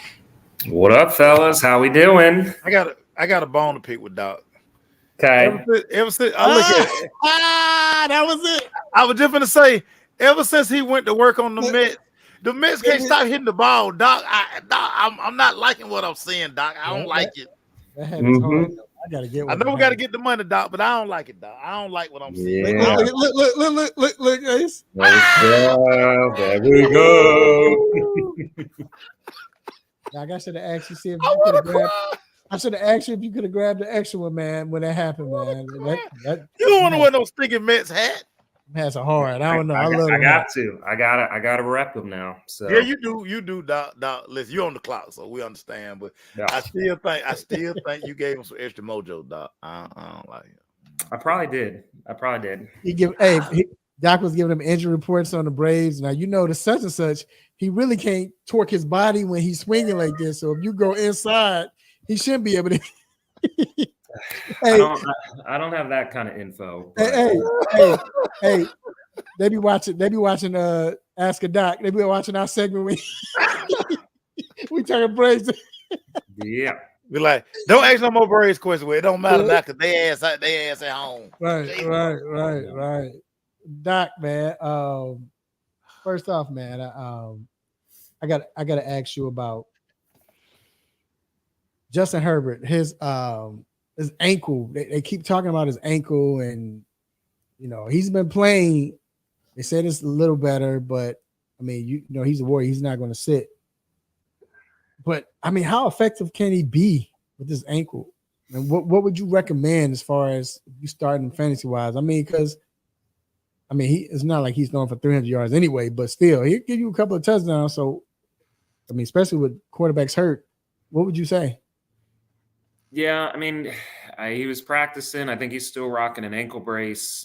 He at least had a bye week to get a couple, extra days of recovery outside of, the normal short week. But I mean, he's still playing through basically a high ankle sprain. So that's tough as a quarterback. And I mean, it's not like he's Lamar, but he's still pretty mobile, and that's tough when you lose that dynamic and have to kind of stay contained more in the pocket. So I still don't think you got Justin Herbert at 100%. I think you got him closer. Maybe he's 80% where he was like 50% a couple weeks ago. So I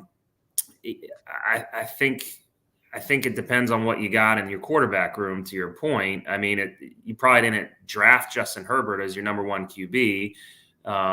So unless you were in a 2 QB league, you probably weren't starting him to get going. But depending on who you have and where the season's at, he might be one of the better backups available, depending on how deep your league is. So I think he will be serviceable, but he's unfortunately not the Justin Herbert of 2 or 3 years ago, both because of his injury and because he lost most of the weapons that he used to have around him, albeit there's some, young pieces there, but.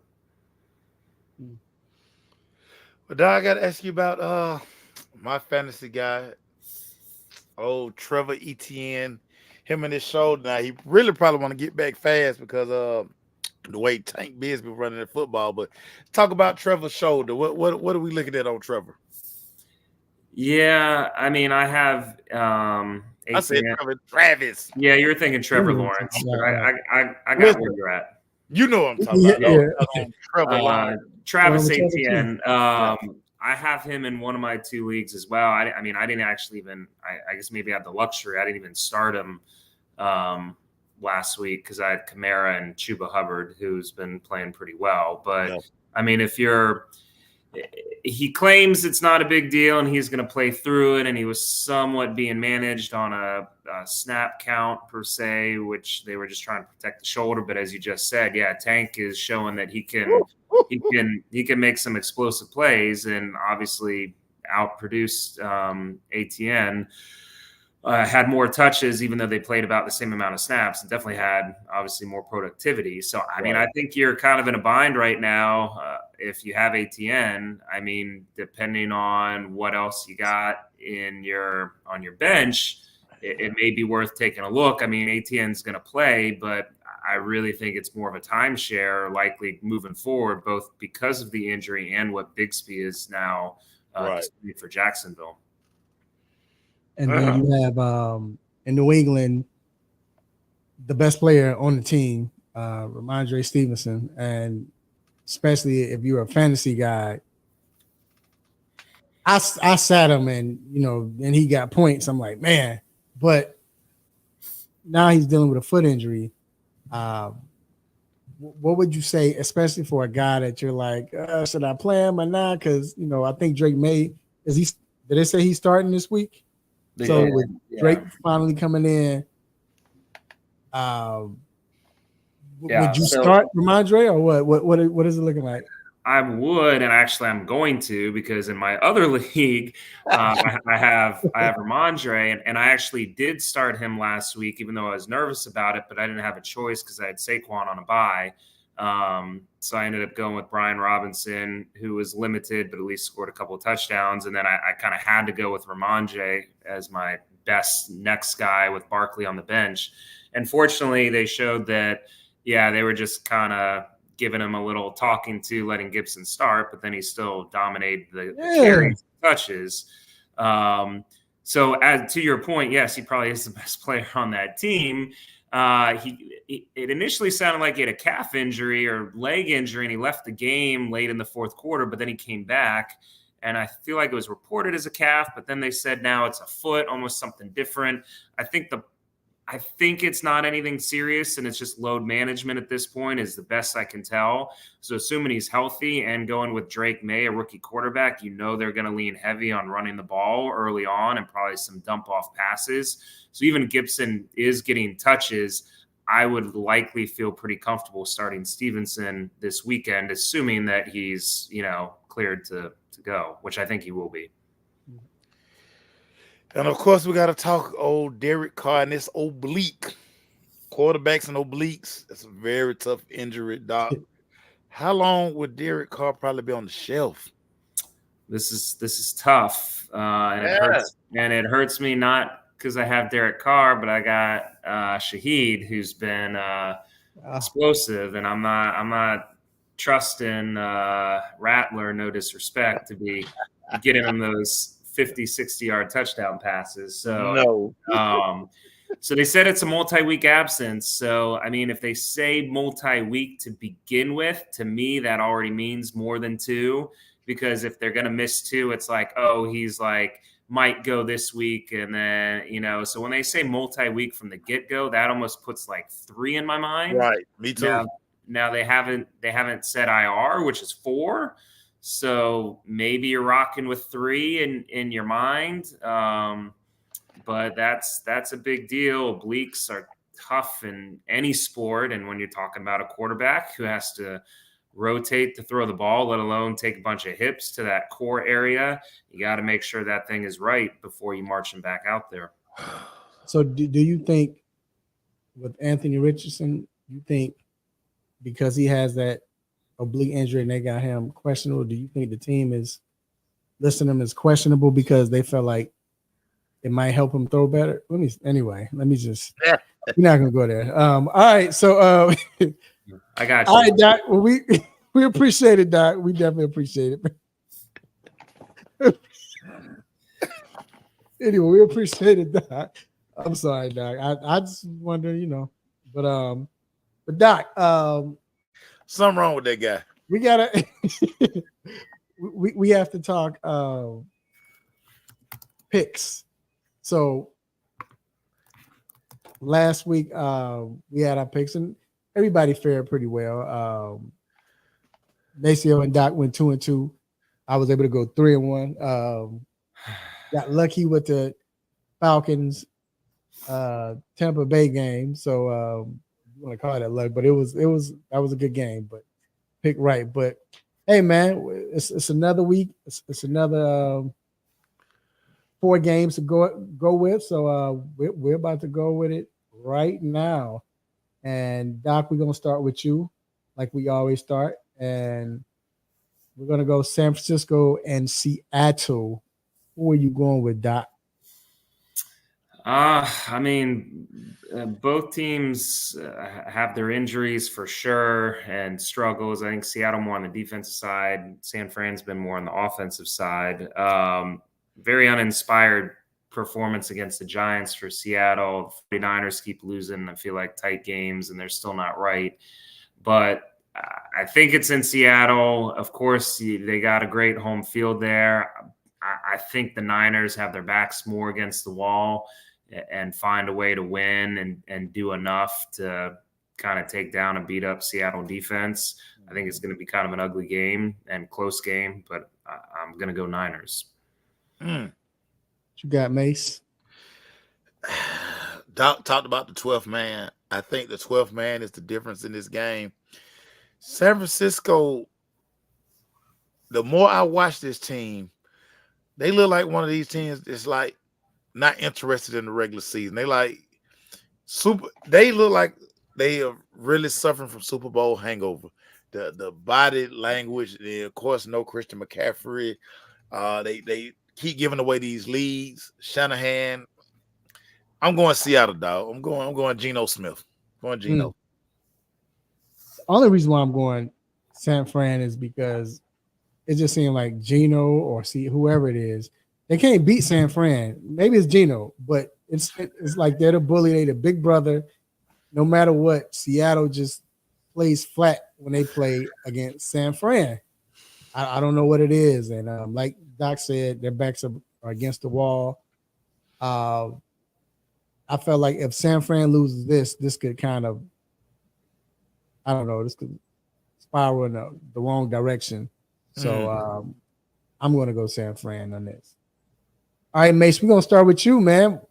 We got Doc's team, the Washington Commanders, who's been playing outstanding. I can't believe they are 4-1.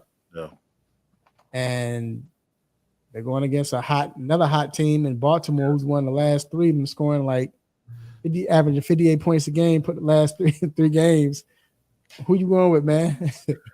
This was a very tough game. I went back and forth in this game. The only reason I'm taking Baltimore, I think that finally Todd Monken has learned how to use Derrick Henry and Lamar Jackson at the same time, and it seems like they're finding ways to get other people besides Zay Flowers the ball in the passing game. The only reason I'm taking Baltimore. Yeah, we always talk about, it's a good point, because we've been talking about how Cliff Kingsbury, the way he uses your boy Jaden, and wonderful. It's a perfect marriage. It's perfect.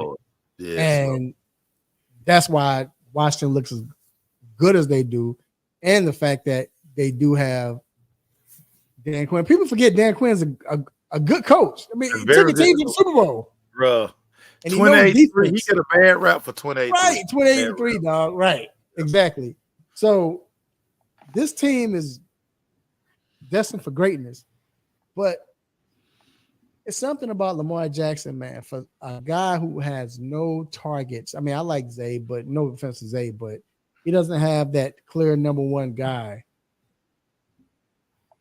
And yet still, Lamar would throw for 300 and something yards, do what he does. Now you have Derrick Henry running the ball, and you already know about the defense. Even though, I mean, that Cincinnati-Baltimore game was just a good old-fashioned divisional game.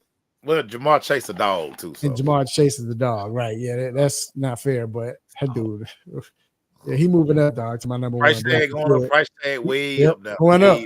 But I'm going to go Baltimore. I just think right now they're playing like they know they are the cream of the crop in the AFC.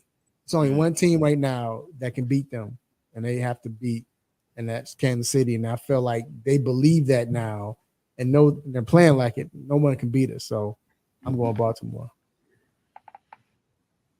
So you Dot? You guys are trying to set me up by bringing my Washington team into the fold finally. So I'm not messing for the sole purpose of messing with positive vibes. I am not going to pick my Washington Commanders and give any kind of jinx or whatever else. So I'm going to go with Baltimore for the sheer sake of when the Commanders win, I'll still be happy. But if they lose, then I got my pick right. So that's the Jedi thing. That's the Jedi thing. I split the difference. I mean, honestly, very excited. We're 30 years in the making of having excitement again with our football team for the most part, outside of honestly 1 year of RG3 before he blew out his knee. And that's really been it since I'd say early 90s when we last won a Super Bowl. Jaden has obviously more than outlived the expectations. And I mean, I saw a thing the other day where he's literally there at the facility at 4 a.m. 4 a.m. Yeah. 4 a.m. already doing his film and workouts before anyone else gets there. I mean, Kyler Murray's still probably up playing Fortnite at that hour or something, but he's just he's just like the guy that you want to lead your team. So it seems like we got our guy at QB, we got our guy at coach, we got a new owner. The culture is just everything is flipped. So it's very exciting. I'm just not trying to rock the boat. I'm just going to sit back, try not to get too excited and watch things happen. So, you know what? He was talking that since they were talking about him doing that since rookie minicamp, training camp coming in. It was him and the Luke McCaffrey. Yeah, Christian's brother. Yeah. Those two were the first ones in the video room or working out or whatever. So yeah. And I won't call you during this game, Doc. So no jinx. Thank you. Yeah, look, I'm not doing that anymore. I gotta say this as a Cowboy fan, Doc, I gotta go and get this off my chest. I never wanted your previous owner to sell the team. I love the dysfunction you guys had in DC. I was just like, man, that guy needs to never sell the team. Yeah, keep all the pieces in place. Hey, what? Y'all getting it right, and it's making me sad. Since we've been honest, just quickly, Jaden's playing so well. He's making me not like him because we got Caleb on the Bears team. So I don't look. He's been playing well lately. Yeah, he has been, but still, look. Here you go, mate. You ever hear this? I don't like that dude for some reason. There's something about that dude. I don't like. It got me almost saying that now about Jaden because he's so good. Like I'm like, I can't be like that right here. No, you can't be like that, man. As a Cowboys fan, we were always like, hey man, I hope Daniel Snyder never sell the team. Like, just keep the team, Daniel. Get rid of everything else. Keep the team. They getting it together, man, and it's scary. It's a scary shout sight. out to you, Doc. All right, next game, man. This is a tough one for me. I was going back and forth, and we got the Chargers. They're visiting Colorado. They're going to play Denver Broncos. This is a tough game because, first of all, like we talked about, Herbert is not 100%. Not 100%. But the fact that they don't have a passing game like that, playing against this Denver team, man, is just that defense is so gangster. It's so, man. And then Bo Nix, shout out to my guy, said Bo Nix, man, you can say anything you want about Nix, but can't nobody throw a 15-yard out better than Bo Nix. So I'm gonna say this. I love Denver. It's just hard to believe that a Bo Nix led team is going to be 4-2. I just can't see it. It's hard. So I'm gonna go with Harbaugh on this. I think if it's one of those games where it's one of those we're gonna bully each other and it's gonna be a tough grind out game, you got to give the nod to Harbaugh all the time. So any of the Harbaughs. So I'm going Chargers. Doc, who you have? Yeah, I went Chargers too. I wasn't excited about either one of these teams, and felt like we probably could have put a better game in there to pick. But so I feel like this is one that maybe more people than not are not going to be tuning into and looking at other games. However, in all seriousness, I think it's been a grind out, more of a defensive game. Neither offense has obviously really shown that much juice yet at this point in the season, but both definitely have good defenses. So I think you're going to see good defense on both sides of the ball. Probably whoever turns the ball over the least is going to win the game. And I'm going to lean on Herbert as the more experienced quarterback in that situation. So, and everybody, for all my gamblers, please take the under in this game. Yeah, take the under for sure. I'm taking the Chargers. Didn't want to take the Chargers, but I'm one of those people who was like, Bo Nix gonna go 0-17. Bo Nix is laughing at me right now. And then the fact that Denver should always wear those Orange Crush uniforms. Ooh, Like, that's so dope. That's the uniform. Yes. Denver, that stuff y'all wearing now. Get it out of here. Yes. I'm going to Chargers because Chargers have like the best looking uniforms in all the NFL. So a uniform battle for me. I'm going Chargers. All right, and then the last game we got Dallas and Detroit. We're gonna start with you again. Who you going with? Yeah, I mean, I got to start chipping away at the lead. So this was my one. I mean, I think it'll be a good game, but I kind of had to do something a little different. Plus, similar to Mace, the opposite direction. It's always hard for me to pick the Cowboys. Being a Washington fan, I did pick them last week to beat the Steelers. You did. I had no faith, Doc. I had no faith. I did. So I got that one right at least. But the same way, I don't know. I just call it a feeling. Detroit's been certainly, in my opinion, a more consistent team this year, and certainly have the talent both offensively and defensively. To, I think, win even on the road, especially with some of I'm not sure is Parsons going to be back or not, but Dallas is dealing with some injury stuff as well. So I think Detroit's going to go in there and get it, but tough game. Yeah, Mace. Man, this game, I'm kind of like Doc. Like when I pick against my boys, they continue to win. So I'm probably going to pick against them one more time. But in all honesty, it's amazing that without Lawrence, without Parsons, the defense played better. That is so crazy. Hadn't won a game at home, due to win one. I'm going Dallas. Taking Dallas. And reason why I chose Dallas last week because they were on the road. Like I said, they had to come together. You had to focus. There was no distractions, no uncles talking about, oh man, forget him and all of that. Yeah. And I still want to know. I'm curious of what did CD say to Dak? I'm very curious. But I think that game, and like I said, that game is going to start. Remember, I told you that game when they win that game, is going to start that trend to win the 12 games. Yeah. And they're going to be at home. The confidence is up. Yeah. That was a great game, first of all, but it was a hard-fought game. Yeah. And I just think that Dallas, you're about to see them transcend. They're about to start winning games. They're about to play together. Everybody's about to have fun. And, I don't think Detroit is playing their best football, even though your boy that was ridiculous, going 18 for 18. He's balling. Jared Goff balling. He's playing like he was that one year in in LA. But still, I just have Dallas. I think the offense is about to take off now, and I got them winning. So, all right, Doc, let me go ahead, y'all. Put this up. Gladly, man. You just don't know how many times I used to be at the bottom, and have times changed. Yeah, so still a lot of games left. Still a lot of games left. So, but there are picks. and we'll see what happens. Let's go, man. I need a 4-0 week. I need a 4-0 week. Same. Doc, but we appreciate you, man. And Doc, I'm not gonna lie.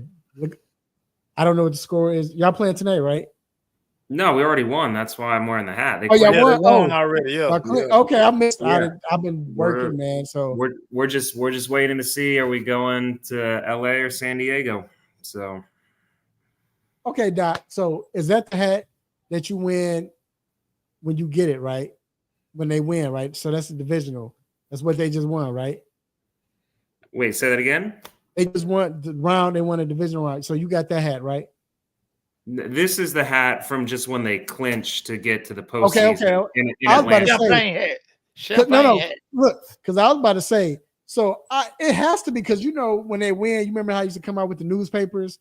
Yeah, we won, or they have the hats ready for them. So I'm like, so Doc, can you tell me about that? I thought you had the hat already. This is just from Atlanta when they made the postseason. Right. Okay, I see it. But they'll probably get new caps each round.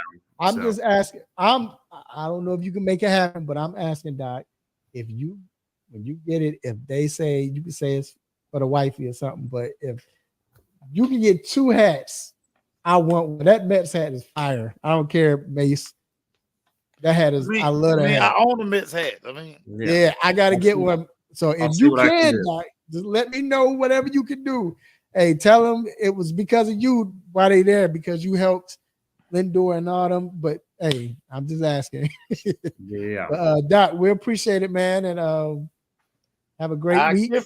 I can't vote. All right, folks. Have a good one, guys. Have a good one. All right, bro. Speaking of baseball, man, bro, it's been lovely.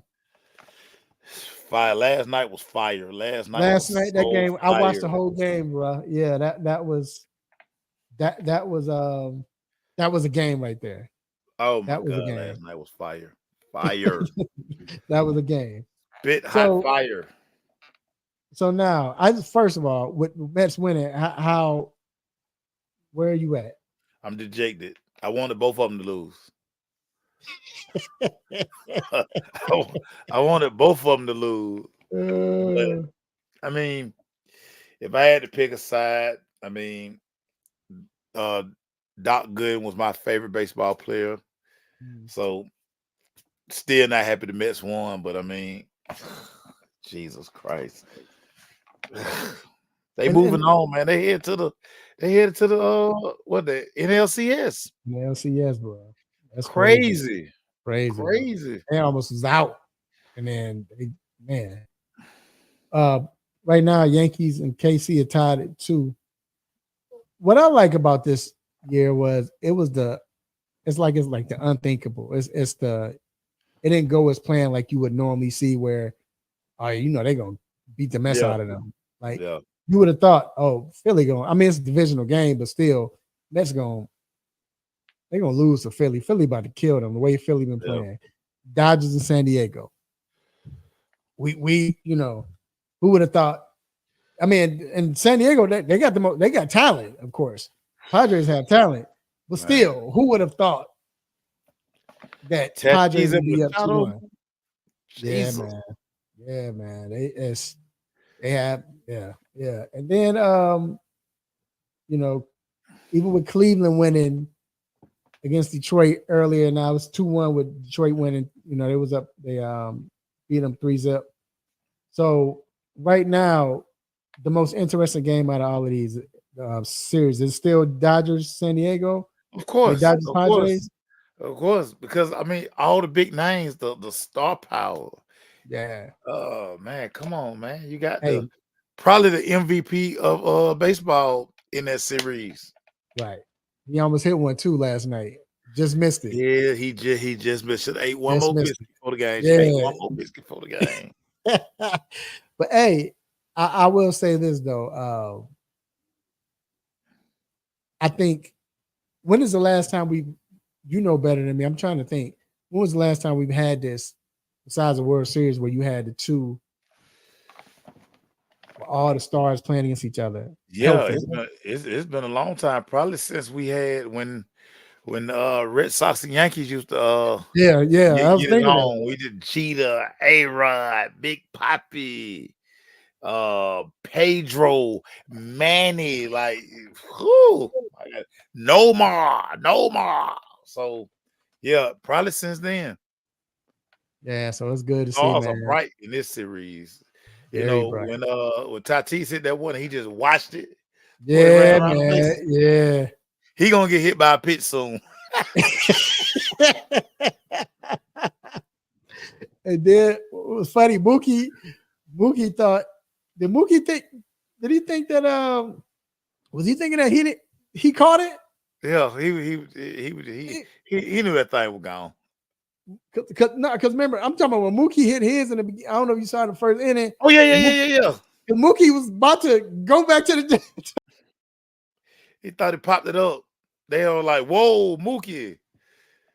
Look at the umpire. He giving the home run signal. Mookie, what are you doing, Mookie? Bruh, crazy, man. That was crazy, man. But yeah, Mookie thought he didn't hit it, but thought he popped out. Like but like you probably said, came off his bat funny because a lot of times when you hit when you hit home run, when you hit that sweet spot, like Mm-hmm. And but sometimes like you hit one, you just like, yeah, that's a pop up. Then you kind of supposed to pros they man, I ain't running that thing out. But she's on run. Hey, but remember, what's the name? Just caught one. What game was that? Who brought it back? Because I was the same dude that, and he almost did. It hit the tip of his glove. Like, almost did. Mookie gave up. He gave some good effects on that thing too, because when he went and got it, he kind of like looked back for half a second. Yeah, popped it out of his glove and threw. Yeah, man. That was, man. Petty. That Yankees KC. That's KC they weren't even supposed to be there, man. And if Yankees get tossed out, I mean, so it's just something about these new Yankees now. They don't have that. They got the name, but they don't just have that guy. Right. Like Jeter was just like, you just knew the new Mr. October was just gonna make something happen. Like, right. I promise you, I never thought Derek Jeter was gonna lose. Never thought he was gonna lose. And I vividly remember when they played the Braves in that World Series, the Braves went up 2-0. And I remember they came to Atlanta and just sitting there watching Jeter, and he was just so unbothered. He just made timely hit after timely hit, timely play after timely play. Like, see, that's what the Yankees need. They need a guy like that. They need a baseball player. They exactly right. They need a baseball player. Yeah, and that's what Jeter was. He was a baseball. Oh my God. That dude was just all. He was just born to play baseball. Yeah, born to play baseball, man. It was make the right plays at the right time. I still think that's one of the most underrated plays ever. Cut off and eat. Bro, it was just like, you stop playing. Bro, it's just, he was a baseball player, dog. We grew up, in them days, we grew up watching baseball players. You know what I'm saying? Just dog. The typical baseball player. One day, we're going to do this. When we do the show, we got to do this. You're right. Alan said MLB Playoffs been fire. They're super fire. Super fire. One day, though, we got to come. We got to have a show. What we're going to do. Next week or week after next. Baseball names. Because me and my boys do it all the time. We talk real baseball names. Yeah. Like real baseball names. You know what I'm saying? Like Candy Maldonado. That's a baseball name. You know what I'm saying? Just just a base. When you hear the name, you think baseball automatically. Like he was born to play baseball. Just dude. Yeah, man. We were just talking today. I was telling some guys, like, they were like, who just a guy you hate in baseball? And for me, it's always Tim Raines. Oh, really? When he was with the Expo, he just trashed Atlanta. Tim Raines. Trashed Atlanta. You remember we Stolen bases. Had a curl. He played with the curl. Yes. Doubles. Yep. Tim Raines. Tim Raines had to bat 600 against the Braves for a career. It was crazy how he used to trash the Braves. I like, why are we pitching to this guy? Y'all know what he do when he come up. Expo, ugly uniforms. Right. Believe it or not, 2 players I hated the most. And this was back then. But until when he changed teams, I was cool with him. I hated Barry Bonds with a passion when he was with. I hated the Pittsburgh Pirates with a passion. God, I hated the Pirates. And I hated Darryl Strawberry. I cannot stand Darryl Strawberry, dog. I hate him and Doc. I hated them. Boy, I'm about to say something. I hated them dudes. The ninjas. I hated them, man. I couldn't stand them. Golly. Because you gotta remember, so my father was born in St. Louis, Missouri. So I was born at Southern Illinois, Alton, Illinois, right by St. Louis. Then we moved to Chicago. But because he was a Cardinals fan, just naturally, I was a Cardinals fan. You heard him, right? So I grew up with Vince Coleman, Willie McGee, Tommy Herr, Milt Thompson, the secret weapon, Ozzie. The secret weapon is Jose Oquendo. Yep. I mean, like Jack Clark. I grew up watching them. Those were my heroes. Yeah. But the team that always was in the way was the New York Mets. I hated the Mets. 85, 82, 85. Cardinals went to the World Series, but the Mets in 86, I hated them. Yes, Cardinals went back in 87, but Mets was always, so I hated Darryl because he would always hit a home run against him. And then Barry Bonds, man, like that. I just hated Barry Bonds, dog. Now, my favorite player, 2 of my favorite players, always going to be 3. I used to love, of course, Manny. Manny was my guy. I love Manny Ramirez, but was Roberto Alomar. I thought Roberto Alomar was like, that's a baseball player right there. That's a natural born baseball player. Natural born, could do everything. Everything. And then, believe it or not, even though he played on that team, I thought he was the coolest player ever. He was cold. Was Bobby Bonilla, dog. Bobby Bo was my guy. Bobby Bo's a bad boy. Yeah, Bobby Bo was my guy. A bad boy. Yeah. Look at Jeremy. Okay, him and Doc. Him and Doc. That was it. Those jokers, famous almost. Yeah, I hated them though, dog. But anyway, man, we can talk baseball. You know what? We're gonna do that during the off season and whatever. We gotta talk some. It's gonna be fun to talk some baseball because to me, when you talk about being a kid, that's what it was, dog. Like, yeah, we played basketball, football, my favorite sport, but baseball, yeah, it was nothing like playing baseball, dog. Playing or throwing it. I had stairs, so I throw the tennis ball against the stairs. And, it bounced funny sometimes. And I was I was the shortstop, and you get funny hops, and man, I just anyway, man, it's crazy. My people they laugh about it, but like baseball, my favorite sport. Like as I could play football, but knowing everything I know now, like, bro, I wouldn't have thought twice about football. Like that plaque right there. Right there. So that plaque right there, they give that out. That's for the Atlanta Braves, they do this when you're the player of the year in your region. They give it's called the Atlanta Braves 400 Club. So the Atlanta Braves 400 Club, of course, first of all, you got to bat 400. Right. Got to bat 400, but you have to be your region player of the year. You have to be all state. So I won it in my graduate year, 91. And it's crazy. It was like only maybe 3 other black guys at the banquet that year. And you play an all-star, you play on the all-star team. And it was just so crazy because people be like, but you gonna play football? I'm like, I mean, I want to play baseball. Right. But didn't understand recruiting in baseball then.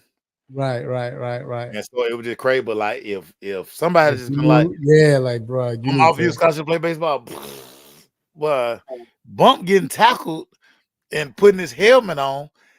I want to play baseball. Love the sport. Love the sport. Like I said, I love all sports then. I mean, it was any sport, it was a sport. Football was always my favorite, but I love every sport. I never played baseball like in high school or never. When we would play, I remember I played on this one baseball team. It was more than softball. I played on this team for church and all this, and they used to have real games. Believe it or not, I was a switch hitter, so I knew how to bat left or right. And right. Oh wow, yeah. So I always want to do that. Yeah, and it was natural. You know what I'm saying? I had an arm. I was fast. Always had the strongest arm in my class or whatever. But I always wanted to play football, man. And I should have went baseball. It'd probably been easier to play baseball. Yeah. Like you said, football, especially in high school up there, it wasn't big like that in high school in Chicago. Yeah. So, we didn't play. It was too cold. Like, I didn't think about that. So, but I always wanted to play. But when I came down here, I saw how big it was and going to Redan and seeing, like, I went to school with a baseball powerhouse. Yeah, I went to school with Phillips, with Brandon Phillips. He was a freshman. I ain't even a freshman, man. This little goofy kid. I'm like, but his brothers were way better than Brandon. Way better than Brandon. But Brandon probably was the more focused. Right. Like he knew that's what he wanted to do. Yeah. His brothers were just so talented. It was just like it was natural. And then the thing with baseball, Quincy Carter talk about this all the time. Like, bruh, yeah, you think you good, and then you start seeing it pitching, right? And you understand that if I can't hit these mugs in the minor league, what you think I would do up there? Hey, especially. Oh, go ahead. My favorite stories, like, and they're starting to do a lot of this stuff now, where people talk about Greg Maddux, and it's this one video where Greg Maddux is talking about pitching to Barry Bonds, and then they give Barry like the iPad, and as soon as Barry look at Barry, I saw that. Oh yeah. He was like he had to come see me. Yeah, I saw that. Yeah. And Greg Mel talking about how like if you make one mistake, like most batters, you can get 2 mistakes. He say you cannot make one mistake with Barry. And then they took it back to Barry. Barry was like, yeah, he got down 0-2. I knew he had to get one over. And Greg Mel say, and just like that. Yeah, I saw that. I love that, man. Yeah, that was dope. That was dope. Yeah, it's funny, like you said, you think you could bat somebody. I remember the first time I was playing against someone. Like I said, I never played like on that level, but I was always good, like just naturally. And I'll never forget, I was batting this joker through a curveball, and the first time seeing the curveball, like I'm looking like, what in the hell? Hey, don't let him throw that curveball, that breaking ball. When that junk make you bend your back, you bend it. Look, you go straight down the middle, straight down the middle for a strike. Yeah, dog. I done been all the way back, touching my that boy go all the way down the middle.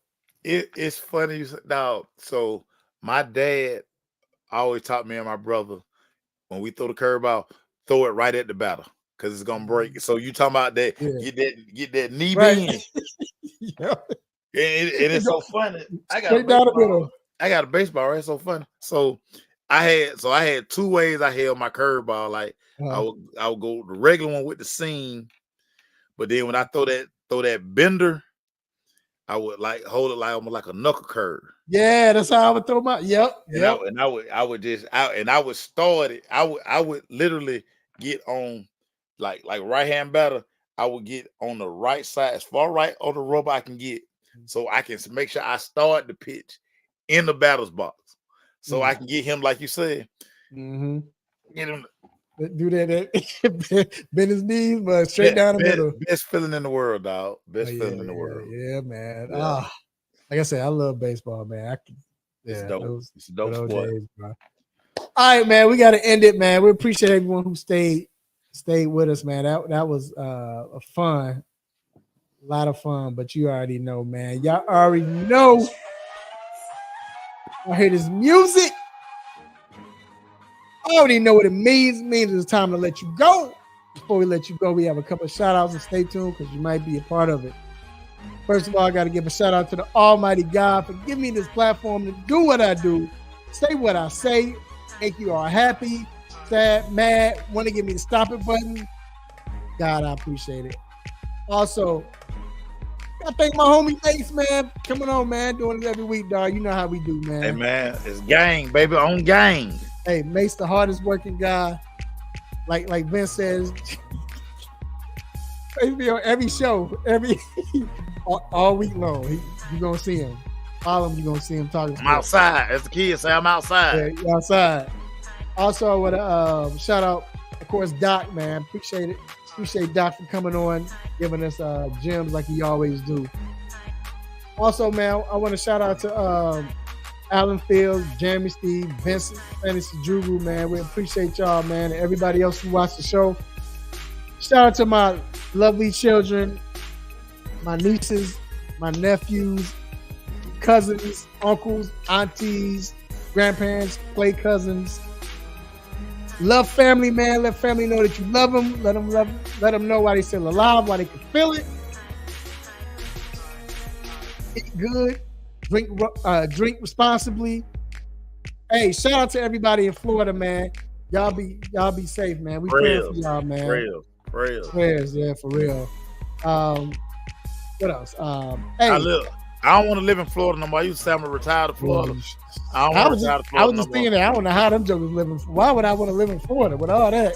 I talk about Florida. Hey, they talk about the blizzard, man. Blizzard, just bundle up. Stay in the house. Stay in the house for a few days. Ain't nothing blowing your house over. Don't take your house away.